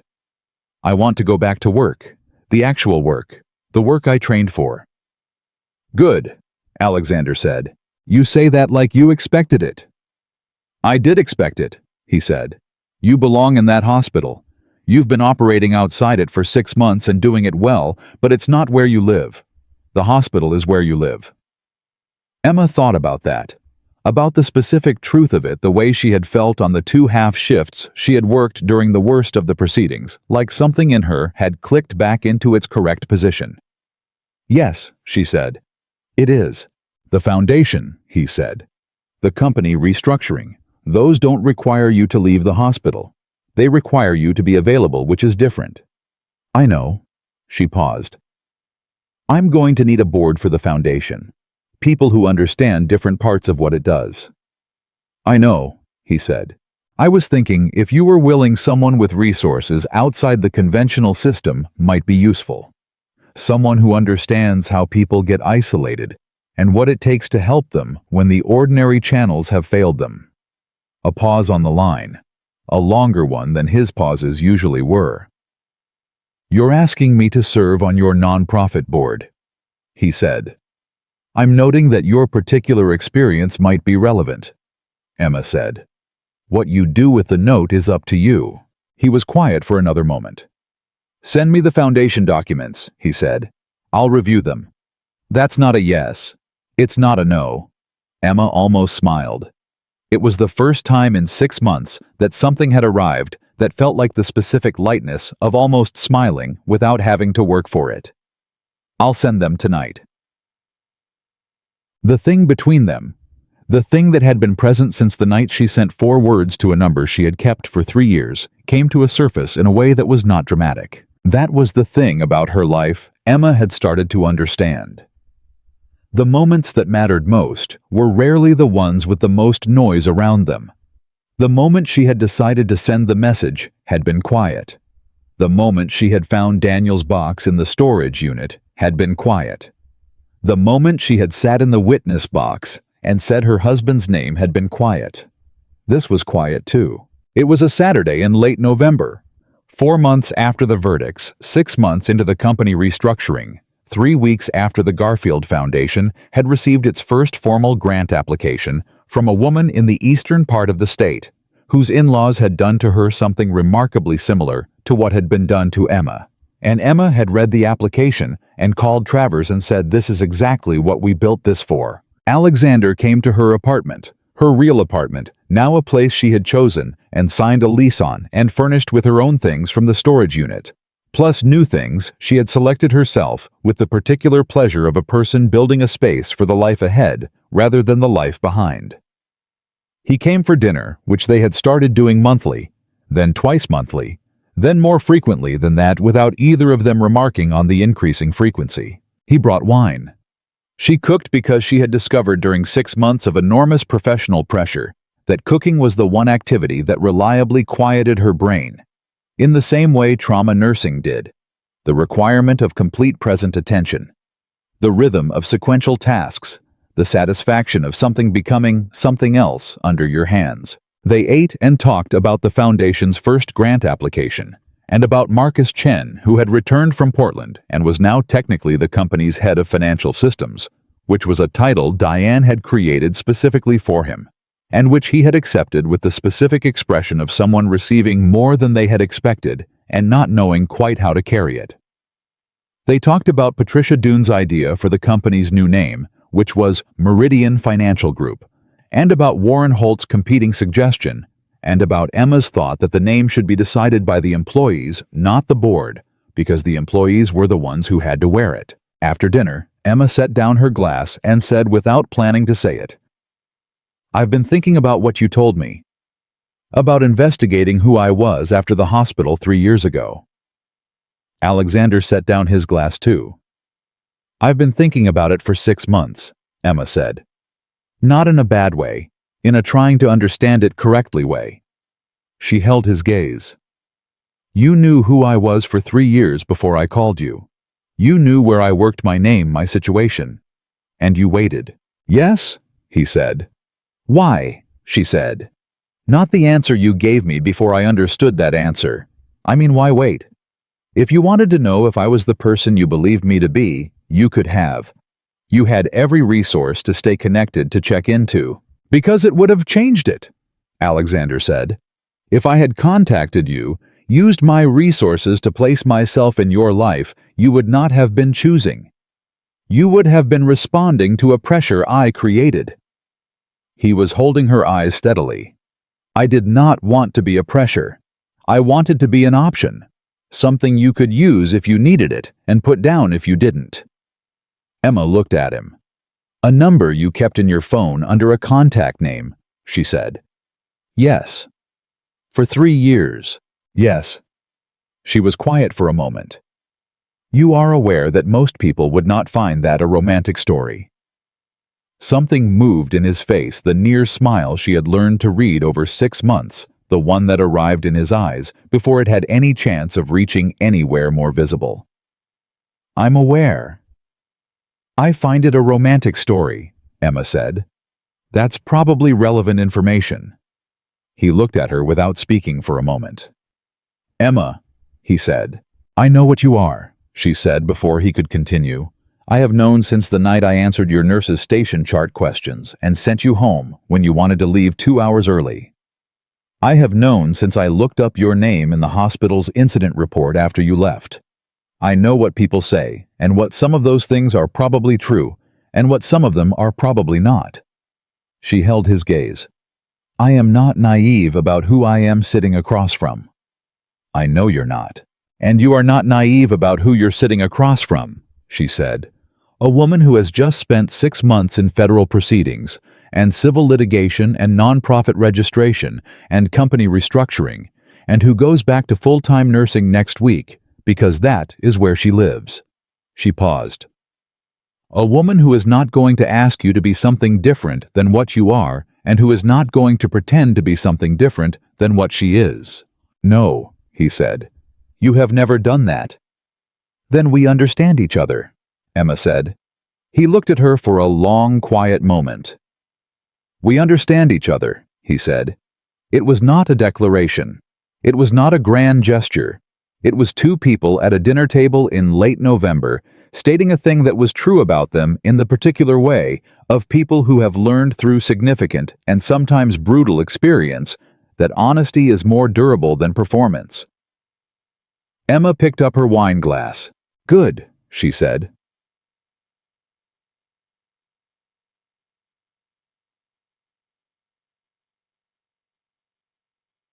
The Garfield Foundation's first grant recipient was a woman named Carol Marsh, 49 years old, from a small city 3 hours east. She had been widowed 18 months prior. Her in-laws had moved within 2 weeks to claim the family business she and her husband had built together over 14 years, and she had signed documents under circumstances that would, with legal assistance, prove to be voidable. She had found the foundation's website, which Emma had insisted be in plain language, no legal terms, no bureaucratic distance, and had submitted the application with a letter that was 3 paragraphs long and ended with the sentence, I did not know that what happened to me had a name. Emma read that sentence 4 times. She called Carol Marsh herself. Carol Marsh picked up on the second ring and said with the particular wariness of a woman who had learned to be wary of unexpected calls, Yes. My name is Emma Whitmore, Emma said. I'm the director of the Garfield Foundation. I'm calling about your grant application. A pause. Is something wrong with it? No, Emma said. Nothing is wrong. I'm calling because I read your letter and I wanted to talk to you directly. She paused. You wrote that you didn't know what happened to you had a name. Yes, Carol said quietly. It has a name, Emma said. And it has a remedy. Not a fast one, I want to be honest with you about that, but a real one. And you are not going through it alone. Carol Marsh was quiet for a moment. When she spoke, her voice had shifted, not broken, not dramatically emotional, but different, like something that had been held tightly had been allowed a small release. I've been alone with this for 18 months, she said. I know, Emma said. I was alone for 2 days. 2 days nearly undid me. 18 months. She stopped. I'm sorry. I'm deeply sorry it took this long for you to find someone. How did you? Carol stopped, started again. Your name is Whitmore. Is that where you? Yes, Emma said. I built this because of what happened to me, so that the next person would find it faster than I did. She paused. You found it. That's what matters now. They spoke for 40 minutes. At the end, Emma transferred the call to the foundation's intake coordinator, a woman named Sylvia, who had worked in social services for 20 years, and who had come to Emma through a referral from Patricia, and who was precisely the right person for precisely the right role. And Emma sat back in her chair in the foundation's small office, which was 3 rooms on the 2nd floor of a building in the Garfield district, which she had chosen for the neighborhood, and not for the name, but had appreciated the coincidence. She thought about Daniel. She thought about 8 months of meticulous documentation. She thought about a man who had gone to Patricia Doone and asked a hypothetical question, and then, when Patricia did not follow up, had continued alone. She thought about the night he had said, I need to tell you something, and she had said tomorrow, and she would carry that forever. Not as guilt. She had done the work of not carrying it as guilt, but as the specific knowledge of how thin the line was between knowing and not knowing, between tomorrow and no tomorrow. She thought about what he had built, what he had left. The 4 words on the note in the false book, if they found this, they didn't find everything, and the understanding that he had trusted her to find the rest, even when he couldn't tell her what the rest was. She had found it. She had done something with it. She was still doing something with it. That was the through line. That was what she held when things were hard. Not the grief, not the anger, both of which were real and present, and hers, but the through line. The fact that what Daniel built had not stayed buried. The fact that his name was on the record. The fact that Carol Marsh, in a small city 3 hours east, had found a website in plain language, and had written 3 paragraphs, and had ended them with a sentence that was actually a door opening. I did not know that what happened to me had a name. Now she knew. The company's renaming ceremony, which Diane Ostrowski had insisted on calling a ceremony, and which was in practice a company-wide meeting with good food and a short speech and the unveiling of new signage in the lobby, happened on a Thursday morning in early spring. Emma stood in front of 47 employees and said the thing she had decided to say, which was not a business speech. It was shorter than a business speech and more direct. 9 months ago, she said, I was standing outside this building's gates in the rain with no shoes and a cracked phone. Some of you probably saw the news coverage and know the general shape of what happened. What the news coverage doesn't capture is what your colleague Daniel Whitmore spent 8 months doing inside this building quietly, carefully alone, because he could not live with the alternative. He built the evidence that brought down the people above him. He did it at the cost of his life. She paused. The company you work for exists because people like Daniel and like each of you showed up every day and did legitimate, competent work that was worth doing.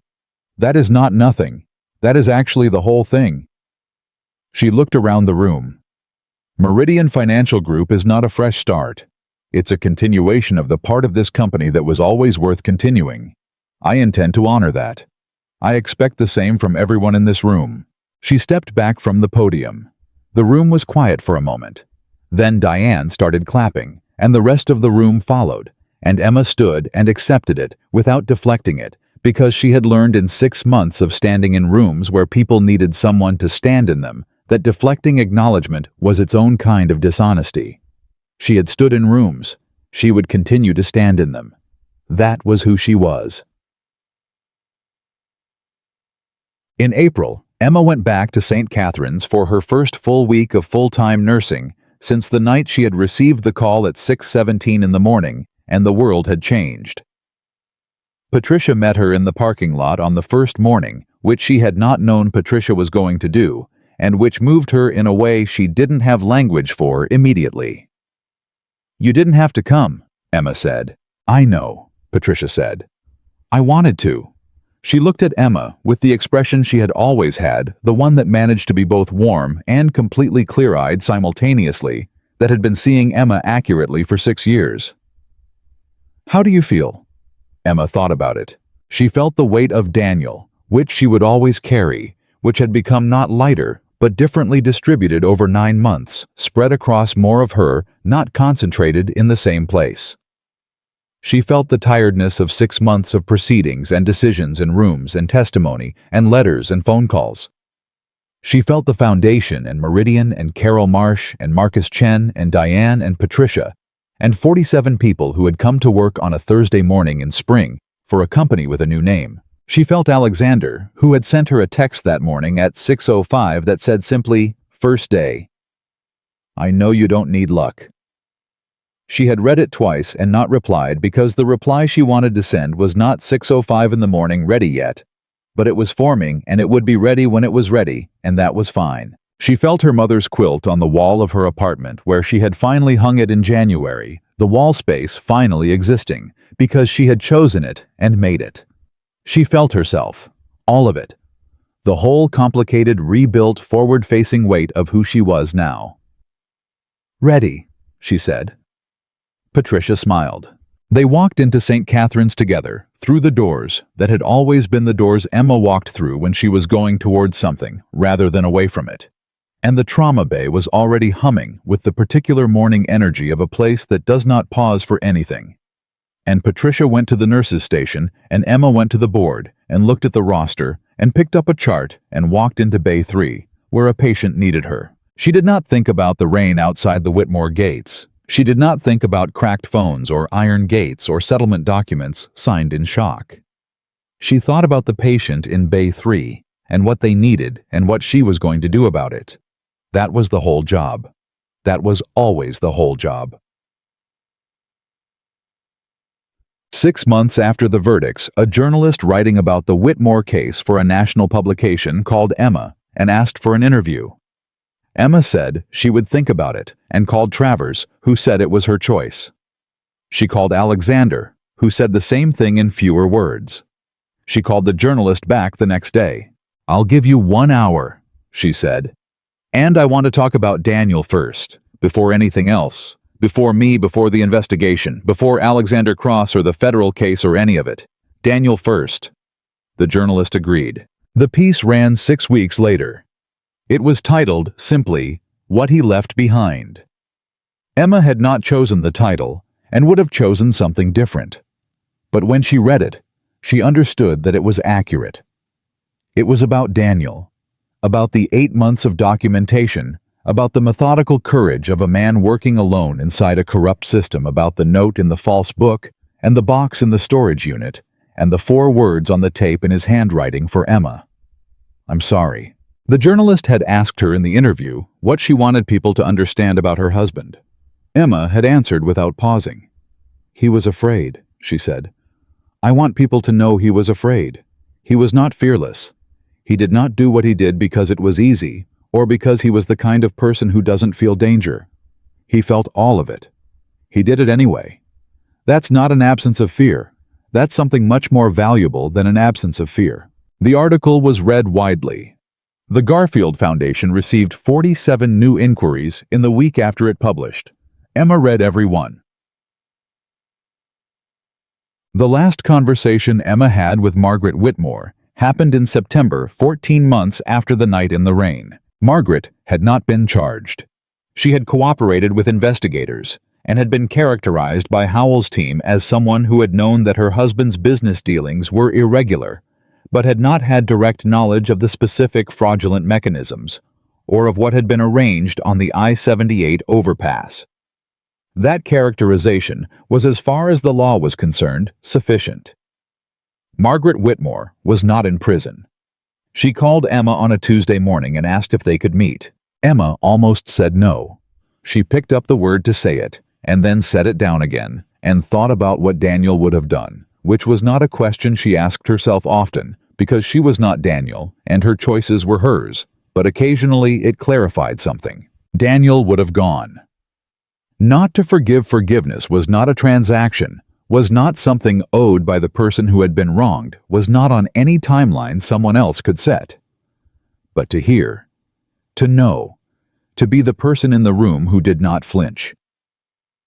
1 hour, Emma said. They met at a restaurant that was neither of their territories. Margaret looked smaller than Emma remembered, not physically, but in some less quantifiable way, as if the particular largeness she had always occupied in the room she entered had been attached to a structure that was no longer there. She ordered coffee and did not drink it. "I want to say something," Margaret said. "All right," Emma said. "I knew Richard's business was not entirely—" She stopped, started again.